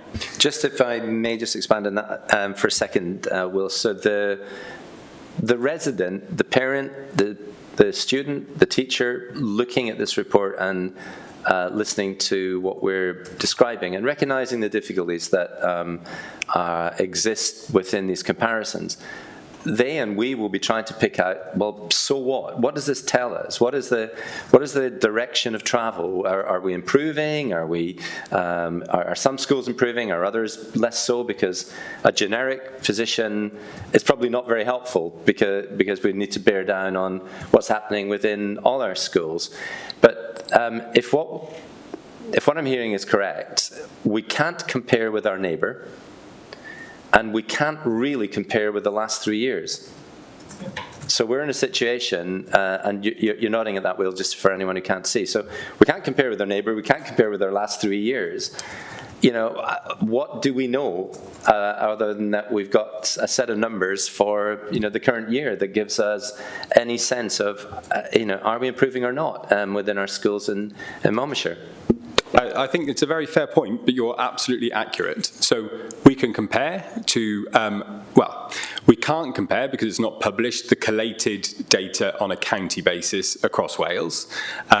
You use the families of schools because that's the most appropriate comparison. In terms of the trend, in some ways, the publication of Key Stage 4 data this year came to many of us as a bit of a surprise, because the declared policy position was that it should not be published and has not been published throughout the pandemic, and from 2019 onwards there was no publication of data at all. So actually what we're sharing with you today is the first cut. It is a kind of a restart. Clearly there are, Councillor Buckler alluded to our attainments being the lowest in the UK. That was on a very specific measure around PISA.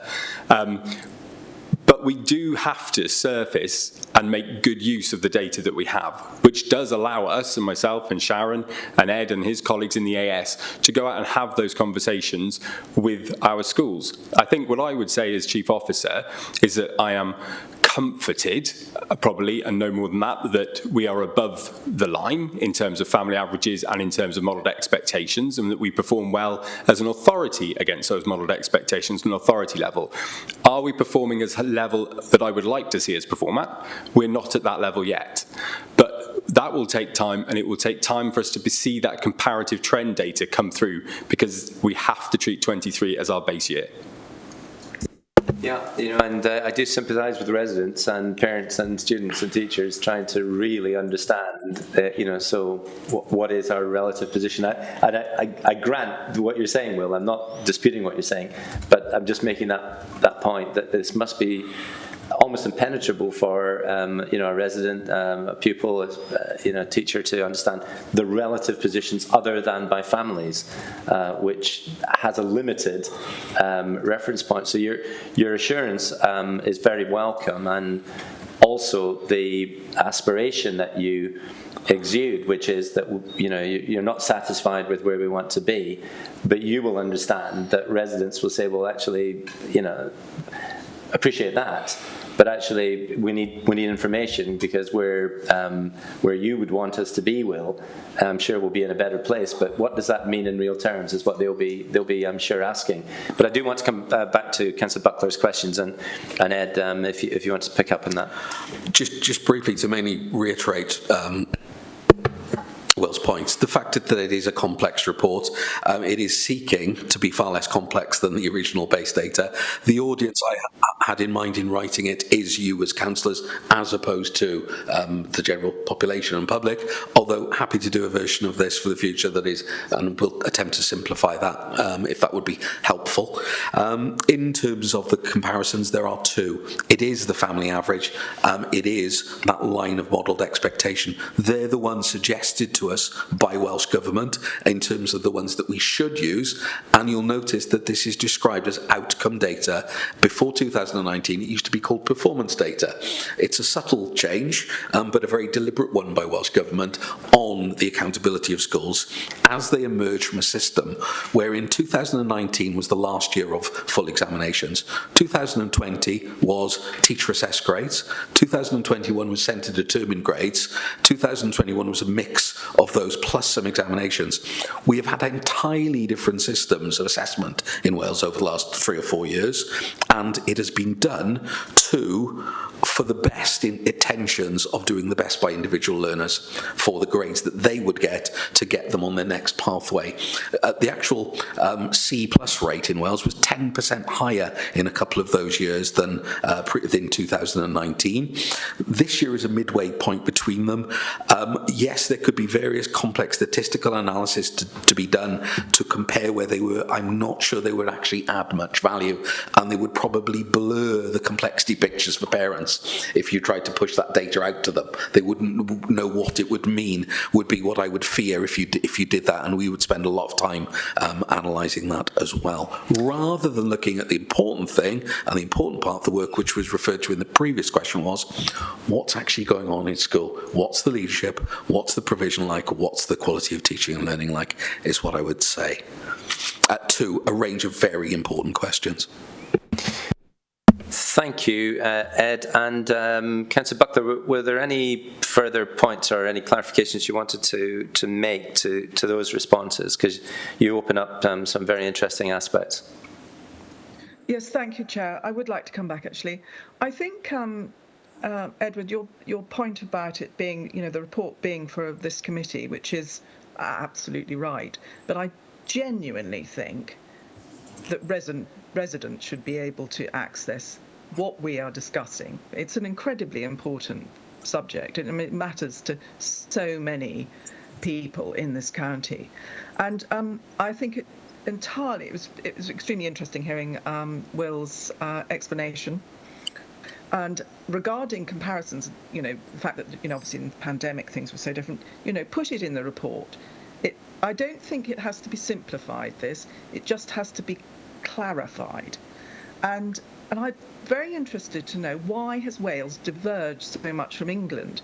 I bet 99.9% of our parents have no idea that pupils in Wales can't achieve the high level that they can, the high grade that they can in England. And why is that? So again, an explanation of the difference in these grades would be really helpful.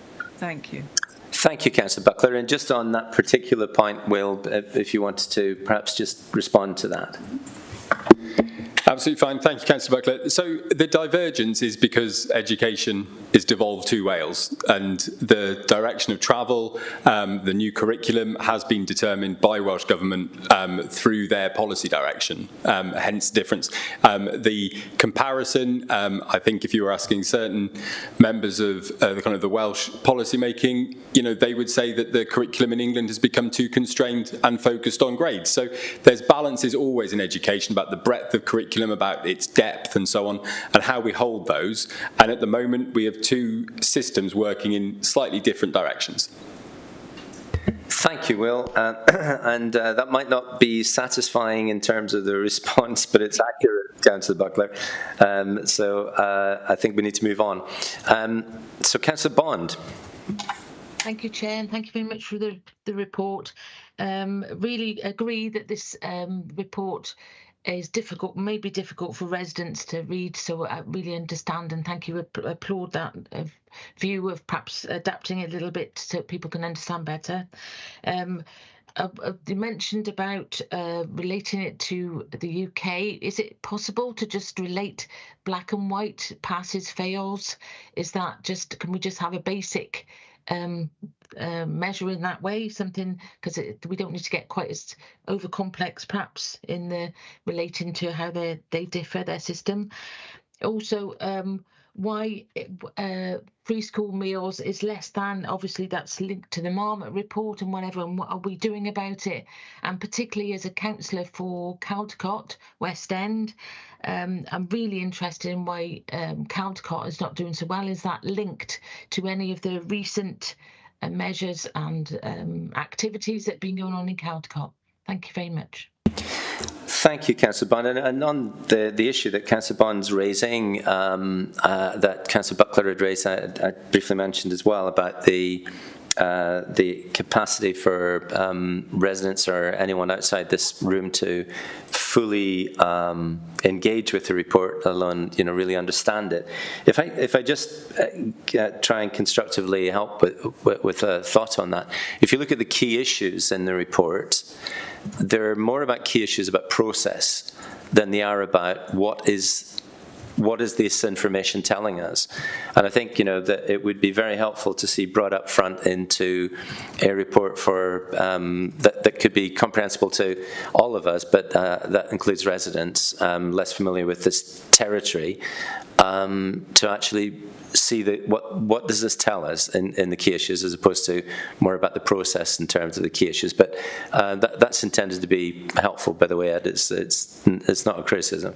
But okay, just. Sorry, can I just say I wasn't suggesting that the residents could not understand. I was meaning that the complexity in the specific, this specific area and the complexity of it. Well, I'm holding my hand up, Councillor Bond, and saying I couldn't understand some of it. So, this is about all of us trying to really say, well, what does this data tell us? And I think that would be, really helpful to see in key issues. But Ed, if you could address the other points, perhaps. I think you've already addressed that particular one and made notes. If I look at the first two of pass-fail and free school meal, we simply don't have the data in the Welsh Government report on pass-fail rates for individual subjects, and it's a fail in individual subjects is a very different thing. It's the subjects are designed so that every learner can achieve at various grades along a continuum. So it's not so black and white as a pass or fail rate as perhaps it was when in the past getting a C was seen as a positive and getting a D was almost seen as a fail. When it wasn't, we're trying to change the culture of the system in what we're putting out as well, which does make it more complex. I totally agree with you on that. The free school meal learners one, again, I think it's back to those three elements of it is pushing aspiration of those learners, it is getting those learners into school, it is getting them supported in terms of their well-being, it is getting the right high quality teaching and learning consistently across all subject areas, across all secondary schools, and ultimately the school leadership that delivers that, with ourselves as the local authority and the AS putting the mechanisms and wraparound to support those leaders and those teachers in classrooms to do that. Great, and I think we'll be on to the next report very, very quickly in terms of attendance. Councillor Bond, was there any follow-up that you wanted to make, or other observations? So the particular Caldecott issues, and also the question is, how does, it might be a Welsh Government question possibly, how does the ranges help if you're in business or further education and you need people to attain a certain level? So there's got to be some sort of cut-off that, so there must be a pass-fail situation. Because I've gone on to further education and I need a certain number of qualifications at a certain level. Thank you. So, Will, did you want to pick that up? Yeah, thank you. I'll pick both aspects up. Sorry. In terms of, it's absolutely fine. So, if there is a pathway into employment or a pathway into further education, it's be it the employer or the institution can identify a grade that it needs you to achieve to access that next stage. So if they want you to make sure that you have a grade C in maths to be able to access that FE pathway, they would be able to stipulate that without any issue. What's happened in Wales is we've moved away from saying that, and I think this came about because of GCSEs and CSEs, where there was a good pass and a fail. So we've moved away from setting an arbitrary line at a C and saying that is a pass and a D is a fail, because that drove a behaviour in schools which is not helpful to the whole cohort. So that could lead to a behaviour in schools where the focus of the school's teaching was on moving children from D to C to help their statistical outcomes. What we want is for all children on their learning continuum to do as well as they possibly can. So if it means moving a child from an F to a D, that's a really, really significantly great outcome for them. If it means moving a child from a C to an A, that's a great outcome. So it's about really making sure that you're focusing differentiated teaching across the whole cohort to make sure those people are making that progress. It doesn't preclude anybody having thresholds for accessing next stages at all. That can still be there, absolutely. It's just change the focus away from a threshold measure to one whereby we are capturing the outcomes and the achievements of the whole cohort, and that's really important. And on Caldecott, if you would. Yeah, absolutely. So Caldecott, these are the results of the examinations which were sat in the summer of 2023. So the issues that we've had in Caldecott, which I won't go into in detail now, but have been predominantly in the summer term. We're still working very closely with the school and the governing body to help reconcile those. We're seeing, we're very pleased to see there hasn't been any further industrial action. I'm meeting colleagues on a regular basis, and we hope that that stability will retain and contain in school. Thank you. So Ed, did you want to add to that? Could I add one more point in, which I think is fundamental to perhaps the misunderstanding between the content of the report and what learners actually achieve, and I would add in the future. Learners will get a GCSE certificate which will have 2 A stars, 4 Cs, 4 Bs, a couple of Ds, Es. That's what they will get. That's what they would pass on as information to an employer, a college, the sixth form. But in the system, that learner would never have a label of they had 320 points on them. Like in America, you have a system where you get a number of points that are added up. That does not exist in Wales. So what we've got, and I think it is the fundamental of the difficulty of explaining it to parents, learners get A stars, Bs, Cs, etc., plus a range of vocational qualifications, a pass or distinction or merit. What we have done in terms of looking at the outcomes for our school is convert all that into this arbitrary points measure, and it is what Welsh Government want to do, and Will has explained the rationale for that very clearly. It's to make a fairer system where the value of every learner is valued. Okay, sorry, the outcomes for every learner are valued. The problem is interpretation between the two of saying all these this basket of A stars and Bs a learner has, converting it into a point is a sort of conceptual leap that is hard to understand and hard to get across. But the rationale for doing it, I hope I've explained, but I'll try to explain more clearly in future reports as well. But I think that's the fundamental disconnect, which I've only just thought about in my own head now. Okay, thanks, Ed. It's been valuable in many ways, and that's good. I'm going to move on to Councillor Pavia to ask the last question on this item. Yeah, thanks, Chair. And it's just a point of clarification, because I'm still not clear. I mean, and Ed said earlier on in one of his contributions about, the changes that took place in terms of centrally assessed, centrally determined grades during the COVID pandemic. We know there was an element of inflation built into those grades, those markings. Is this base point now? Does the set of data have the inflation rolled out, or is there an element of inflation still built in? It's just obviously when we look at future years to see that trend, are we going to see a marked drop in potentially one of the schools where we've seen a real sort of step change between the others in terms of performance?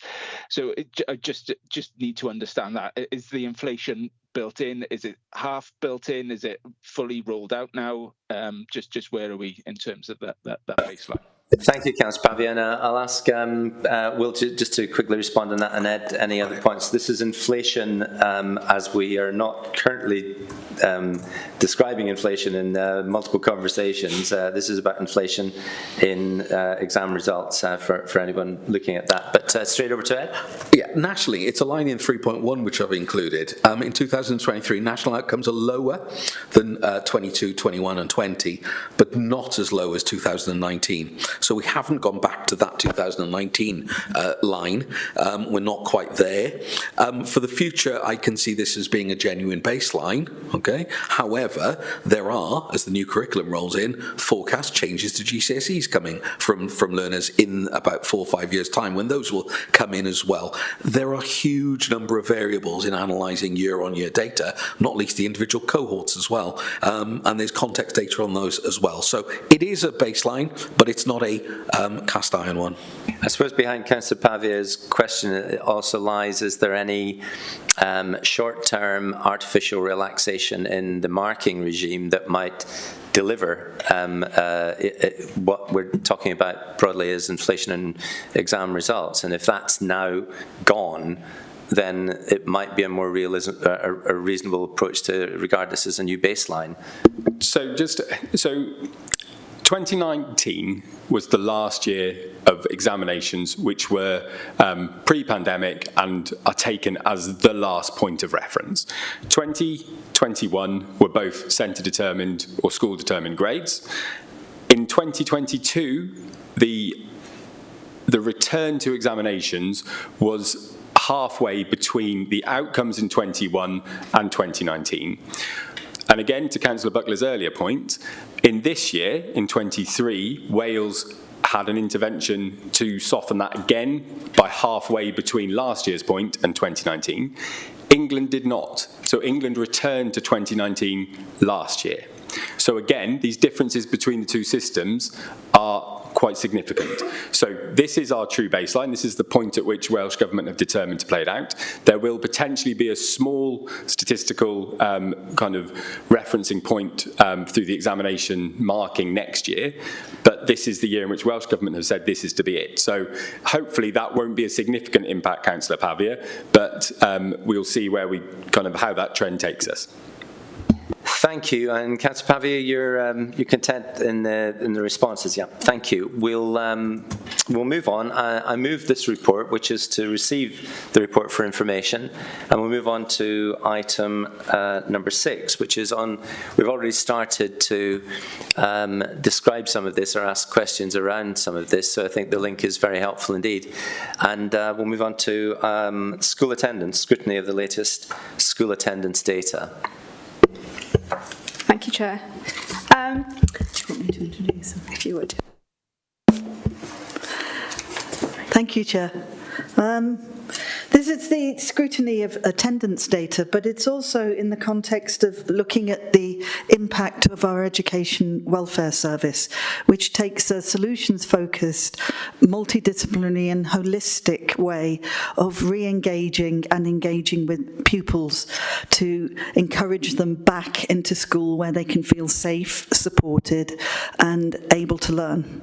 And I think that's quite important, because what the report is telling us is that Monmouthshire is doing quite well compared to other local authorities across Wales, that we are seeing a return to pre-pandemic levels in primary schools, but still levels of concern in secondary schools, but a trend towards bringing back children into schools. However, having said that, these are really concerning times, and these statistics are really concerning. And it would be foolish and, or quite frankly, hubris if we were to congratulate ourselves for where we are now. There is still much to be done, particularly to close that gap between children who are in receipt of free school meals and those that are not.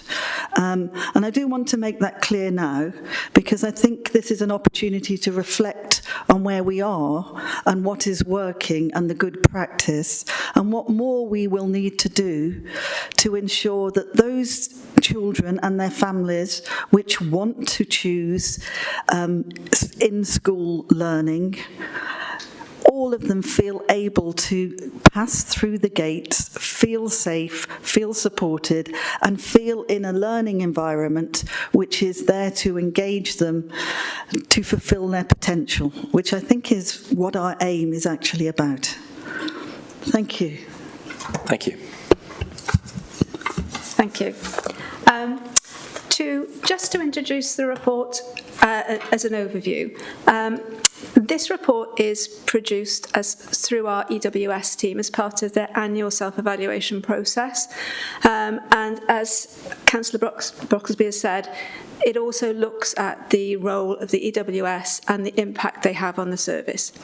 The period of the report usually covers the academic year from September to the end of August. So when we're looking at the regional and the comparisons with Wales, that's the data we're using. We have included an update which covers the autumn term for 2023. And that means that, you will have an up-to-date picture. I would say when you look at that, and we come to discuss that, those charts, to bear in mind that attendance varies considerably from half term to half term. We can be looking at, a very positive trajectory at a certain point in the year, and it might change. At different times of the year, schools are impacted in different ways. So, for example, we've had potentially some chickenpox, we've had some other illnesses, holidays in term time, etc. And they often come at different times of the year and have a different sort of impact. So whilst it's an indication of where we are, it's not necessarily where we will end up at the end of the year. As has been said, overall generally is good, and it compares well with Wales and with the region. Across Wales, currently, if we look at the end of the autumn term, we would be second in Wales, but we're always within the top 3, and as I say, that does vary a little bit. And we can certainly see in our primary schools that attendance is improving, and has improved at such a rate that we are now in line, or closely in line, with our current targets for overall attendance. Secondary schools are slower to improve, but again, that reflects the current trend across Wales. Attendance of FSM pupils is slower to improve overall. There are a couple of reasons for that. We know that our population of FSM pupils, particularly in some schools, can be quite small. However, it doesn't mean that they shouldn't be attending as much as they possibly can.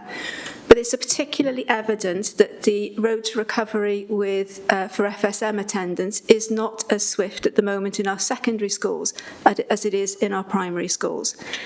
Partly, this is to do with the ongoing impact of COVID, which continues to have an impact across all aspects of school life, but particularly for some of these pupils who are struggling and have challenges to return to school as they did before.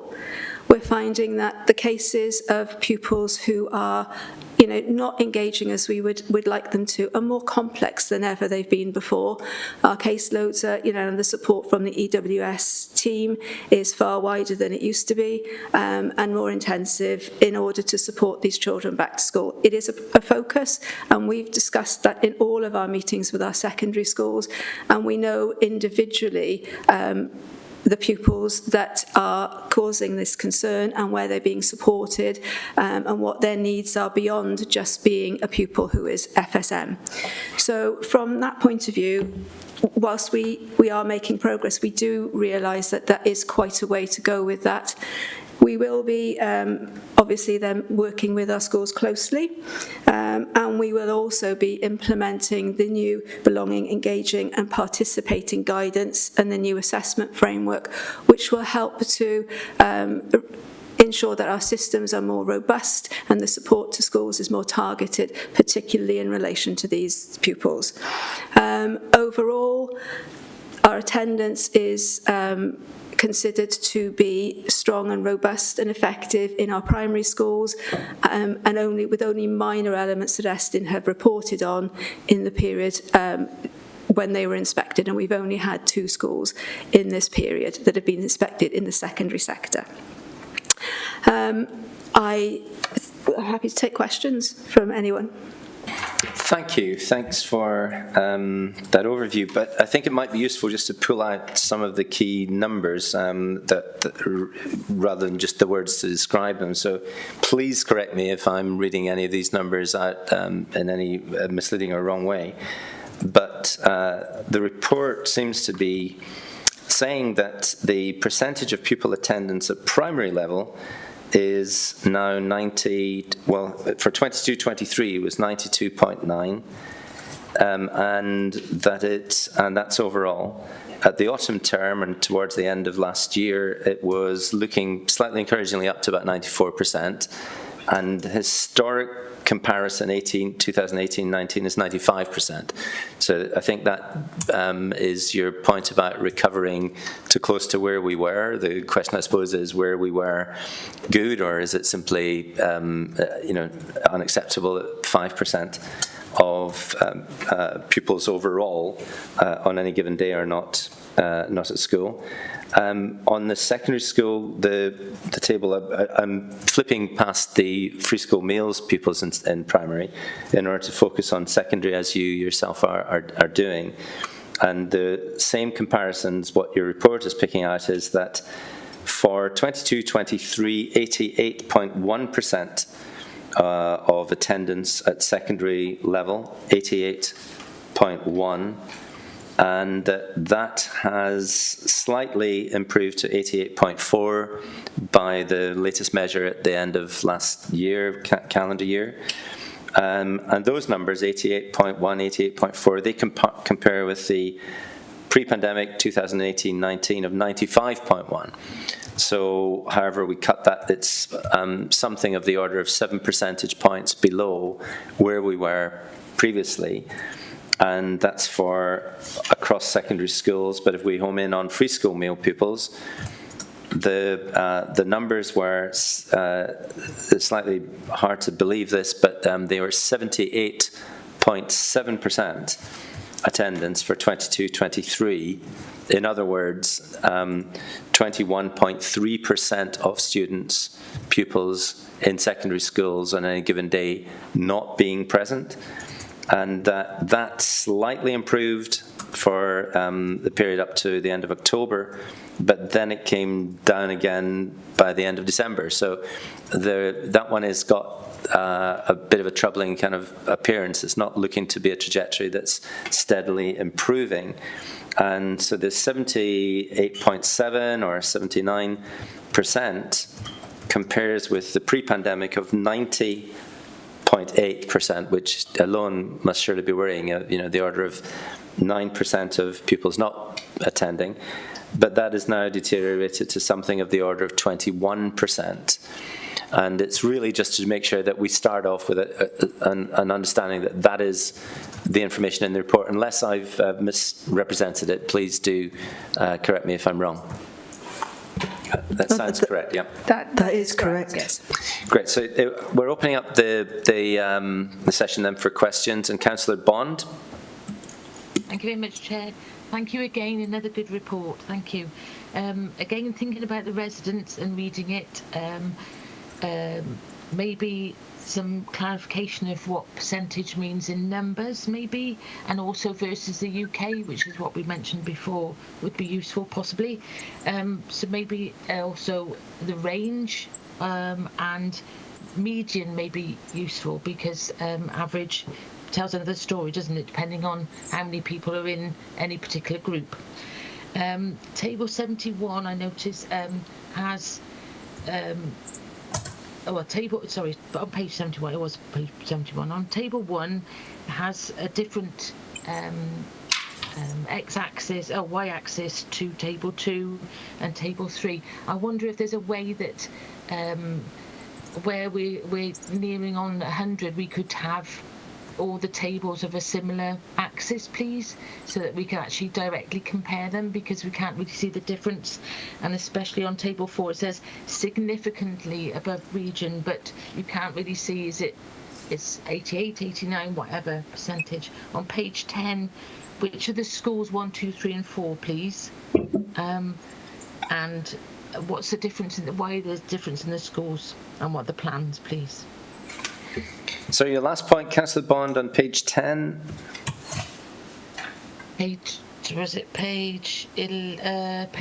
the 1, 2, 3, 4. Was that page 10? I got 1, 2, 3, 4. Are those the 4 schools that we were looking at previously? Okay, great, thank you. Oh, I misunderstood. Sorry, I might have misunderstood. No, it's great. I was just trying to follow what your question was, so I can see now what you're referring to. Would you, Councillor Bond? Sorry. I think you make some very fair points on presentation, language, having a report that is easily digestible And I think this is a theme that's come out of this session, and it's certainly something that we would want to look at as an administration across all our reports, that they are user-friendly with language that is recognisable to anyone who wants to use the report. So thank you very much on that, but I'll hand you over to Sharon for your more detailed questions. Sharon? Okay. Yeah, thank you very much for your comments. I think inevitably we do try to keep our graphs to 100%, but that one is an error, so apologies for that. Certainly when we look at the table, which is, I'm assuming, secondary school attendance, you wish to know which schools are which in that. Is that correct? Yes, and also I was preferring the ones that aren't, if you had them all as between 80 and 100%, that would be much easier to see the differences. Right. Whereas where, for example, table, I'm not, I can't see what number it is. Primary school attendance one, they're all close to the red line, and it's really difficult to see the difference. So it's almost like you can't really see a difference between them. So it'd be better, I'm possibly suggesting, just a suggestion, to have between 80 and 100 every time, then you can see the difference. Thank you. It's because you can only see it in colour. Yeah. So. Okay. I'll take that back as well. Usually, as I said, we do it from 0 to 100. I think that's the way that Estin, when they compare things, set them up. So we've set them up in that way, but I'm sure we can set them up in a different way to make it more accessible to readers. That's fine. I will need to get back to you with the order of the schools. I know I have them, but I want to be sure that I'm giving you exactly the right ones. There are two that are very close there, so I will need to come back. And if you give me a moment, I'm sure I'll be able to do that shortly. I can't remember. Could you please go through the other areas you wanted to? There's a difference in the schools and whether we've got any thoughts why. That's all. Okay, so when we look at school attendance, and particularly in our secondary schools, it is a period of time where all schools are still reeling from the pandemic and seeing its impact.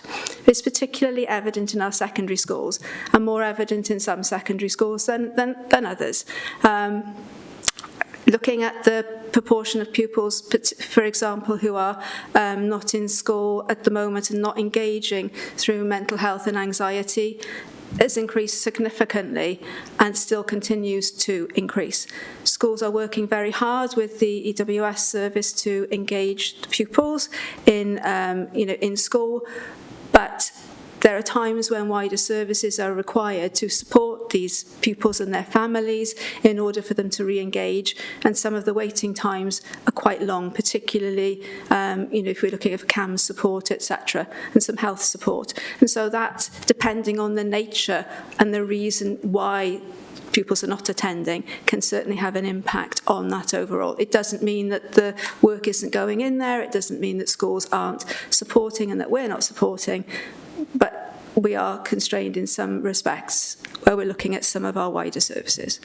All of our schools have, certainly our primary schools have very robust systems and processes, and our secondary schools generally have good processes and are following them, and we are working with them where we feel that they need to strengthen these a little bit in order to support and improve attendance across all levels, for all pupils, and particularly for this vulnerable group and these vulnerable groups. Thank you, Sharon. I'm going to move on to Councillor Buckler. Thank you, Chair. And thank you, Sharon, for your report. Very interesting reading. You mentioned that pupils with free school meals and the COVID effects still being apparent. What are the effects from COVID still? That would be good to have that expanded. And why have these pupils and families become so disengaged? Obviously we want to solve that, but that's, if you could elucidate on that, that would be good. And Councillor Neil's point about that over 20% of pupils are absent, I mean, that's a big percentage, isn't it? So are these pupils, generally those that have free school meals. Thank you. Could I just add to Councillor Buckler's point there?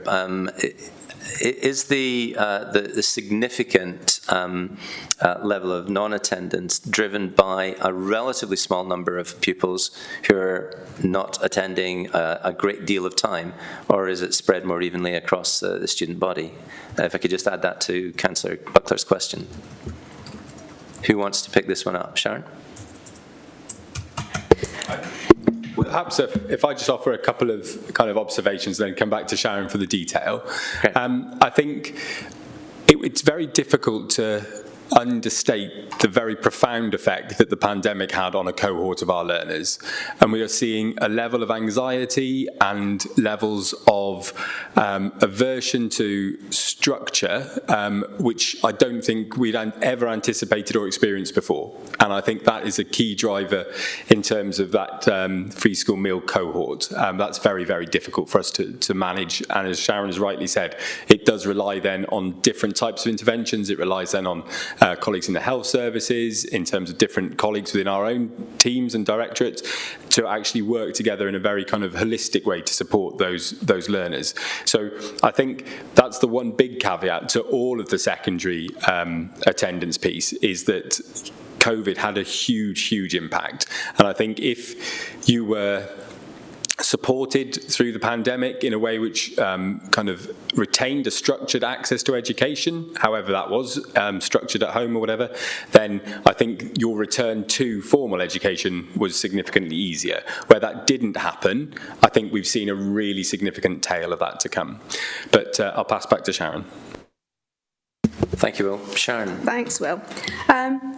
Certainly when we're looking at the group, the FSM group, and the impact, much of that is mental health and anxiety, and we've seen an increase there most definitely. We've also seen that some pupils during the pandemic found that they preferred to work at home, and parents are supporting that in many ways through, they found that it was more conducive to their learning and they enjoyed it far more. There is anxiety amongst some parents, and we see that in supporting their children to come to school, and that's where our EWS team work very closely to help them overcome that. And also, some of our numbers of pupils with FSM are very small in our schools. So if we talk about a cohort, even in a secondary school, a particular year could be only 14 pupils with FSM. So the impact of one pupil or another is quite significant in that way. And then when you look at the cohort itself and you look at the other challenges that those pupils may face, they can be multiple challenges. And that, again, will have an impact on the figures overall. So the numbers that we are looking at are in many ways quite small. And potentially, because it is possible that our FSM pupils may be more susceptible to other challenges as well, that compounds the figures too and the overall picture. So in answer to your question, it is a small number, although it's not restricted solely to FSM pupils finding it difficult to return to school at the moment. Thank you. It's a very, very interesting response, and also Will's response, because clearly, your question, Councillor Buckler, about, well, what are the actual impacts and effects? From Will, you were talking about the structure in people's lives, and Sharon, you were also adding to that the impact on mental health and potentially a change in attitudes, including amongst some parents towards their child. So I think that would certainly lend itself to us being very keen to see what policies as a council we might be able to enact that would be capable of supporting pupils back into school. So really helpful responses. Councillor Buckler, was there anything else that you felt was not covered there? No, thank you, Chair. I just wanted to make an observation, really. Thank you so much for your answers, Will and Sharon. Just to say, really, obviously it's an incredibly important thing, this, isn't it? Because children grow up, and obviously, but they need to have the resilience to be able to cope with, working environment. They'll have to, we have to find a way that we can support them so that they are able to be resilient. It's obviously of vital concern. So thank you. Thank you, Councillor Buckler. We'll move on now to Councillor Howells with a question. Thank you, Chair. I was just noting on page 5 that we employ 5 education and welfare officers. A little bit concerned to see that the Welsh Government grant funding for these run out in March 2024. So have we secured funding for ongoing employment for these officers? Councillor Bond, I agree with you on page 10, but also on page 11, we've got the 30 primary schools there, and they're just numbered 1 to 30, so presumably if we could have them listed as individual schools or a key to go with them, that'd be useful. And I was wondering if it would be useful to have the breakdown of the reasons of illnesses, if it's just sickness, whether it's anxiety, mental health, but in future reports, maybe it would be useful to have an idea of what the issues are that people are taking time off. Thanks. Thank you, Councillor Howells. And Sharon, did you want to pick those? Some of those, I think, are observations more than they are questions, but would you like to respond? Certainly. In response to grant funding, we will be able to, we will have a clear indication, I hope within the next couple of weeks, to continue to fund the posts. But as a local authority, we have funded an additional EWS post this year through our core revenue funding in order to make sure that we can, increase and enhance the service. So 12 months ago, we were 3.6, we're now 4.6 plus our EHE officer, and that is certainly helpful. And we're also expanding the service with family liaison officers as well. So we have a new one appointed now, and more planned for the next financial year. So the team is growing in order to meet the demand. I'm pleased to say, and we are seeing the benefits of that. Councillor Howells, are you happy with that? Any additional point? Yeah, that's fine. The other points were just the breakdown of illnesses and stuff like that, but as you say, observations really. Yeah. Thank you. Thanks very much. And finally, Councillor Pavia, before we move on. Thank you, Councillor Pavia. Yeah, thanks, Chair, and thanks for the presentation of the report. We'd obviously have strong pupil monitoring data for those eligible for free school meals, those with English as a second language, those children looked after. Those pupils outside of those cohorts, do we have the necessary data to understand their level of attainment before they sort of left the formal school system, the school setting system, to allow us to see where they are from when they sort of left where they are now whilst they're outside of the system? Have we got that data to ensure that we're properly monitoring and their attainment levels? The second question, I suppose, is more of a reflection really for officers. Whilst the level of support is obviously important, and as Sharon said there, we're seeing the benefits. I suppose my concern, it goes back to a previous performance meeting where I think the chair said, that the best place for the vast majority of our pupils is to be in school, full-time school environment. That's the place where they would thrive in terms of their social skills as well as their individual educational attainment. Are we at a danger of almost creating a gold standard level of support where we're creating a circle of I suppose of a downward spiral really, where potentially more and more pupils could fall out of the system, and we're providing really great levels of support at additional cost, just obviously minded of the the first item of this meeting, where we become almost victims of our own success in providing that support. Is there a danger of that happening, where the level of support is so good for those outside of the school system? You know, there could be a danger of more pupils falling away. Thanks, Chair. Sharon, did you want to pick that up? Yes, please. Thank you.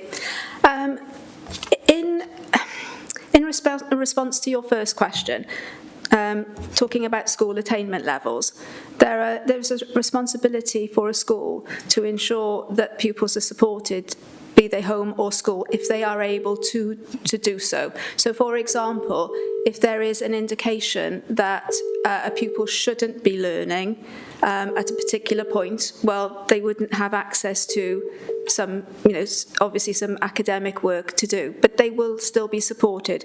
So as far as the EWS team are concerned, we keep regular contact with those parents and families, and ensure that their children are well, and that they're coping, and that the support that they are needing, they are receiving, and then schools will play their part in that as well, to ensure that wherever possible they can continue to engage in learning, albeit, as you quite rightly say, not necessarily in school, which is the best place for them.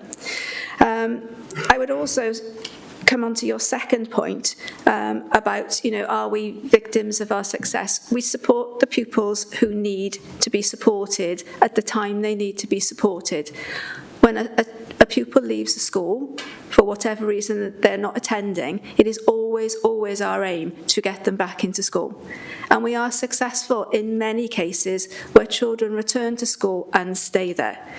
But we can't underestimate the complexity of some of the challenges these children and their families face over a period of time, and the level of support they may need, and how and the capacity schools have necessary to actually meet that need and that challenge, over time, particularly when other agencies are playing a large part in that journey to return to school. So it's not that there's a gold standard, and we try to keep as many children in school as we possibly can. If there is an opportunity for us to be supportive in a discussion with schools when attendance is at an early stage, we will do that. And always, it's our aim to get all of our children back into school. In many ways, the service will be successful when we've nothing to do. Thank you, Sharon, and well said. I guess it's a good way to finish on that particular report, and just the reiteration of the point that whatever any young person's situation might be, the very best place for them to be for now and for their future lives will be in school, where there's so much more than just the learning. It's the socialising, it's the understanding of structure and everything that school brings about, with opportunities for all sorts of great things. So we would definitely support your points made there. Thank you for the report, and I move that report for information. And I see nothing coming up from colleagues to suggest otherwise. So we'll move on to, and with many thanks to all of you who contributed to the responses, much appreciated. Thank you, Councillor Brocklesby, for standing in at short notice for Councillor Gruchat, whom we hope to see very soon back on his feet and looking well. So we'll just finish with looking at the item 7, which is the forward work programme and action list, which you'll be able to see indicates the next meeting on the 19th of March will be actually following up on some of the issues we've just been talking about, which are learning from COVID and understanding in that. And so we'll be focusing on that, and there may be indeed some of the questions and some of the issues arising from this session that we'll want to feed into that one, which is about lessons learned. Robert, I know you wanted to come in. Oh, just very briefly, thank you, Chair. Just to draw everyone's attention to the work programme, you might have seen it anyway, but I tentatively put the socially responsible procurement strategy progress of that in on the 15th of October, because that works in terms of the officers' deadlines, etc. But just to check that the committee actually wanted to. It was on our sort of overall list of things to possibly see in the future, and that's the date that's come up for it. So just to check everyone's happy with that. If you needed to take a few minutes to look at that, if you're unhappy with it, could you let Robert and myself know just by email? But I'll assume otherwise that we are happy with that, Robert, if that's okay. Just moving on then to item 8, the Council and Cabinet Work Plan is there for information, and the minutes of the meeting on 30th of January and item 9, if there are any corrections or changes, I see none, so we'll accept those minutes. I'll move them. And look forward to seeing everybody again on the 19th of March. Can you even believe we're already nearing the end of February? My goodness, how time flies when we're enjoying ourselves, eh? So 19th of March, look forward to seeing you all then, if not before. And thanks again for all your questions and contributions.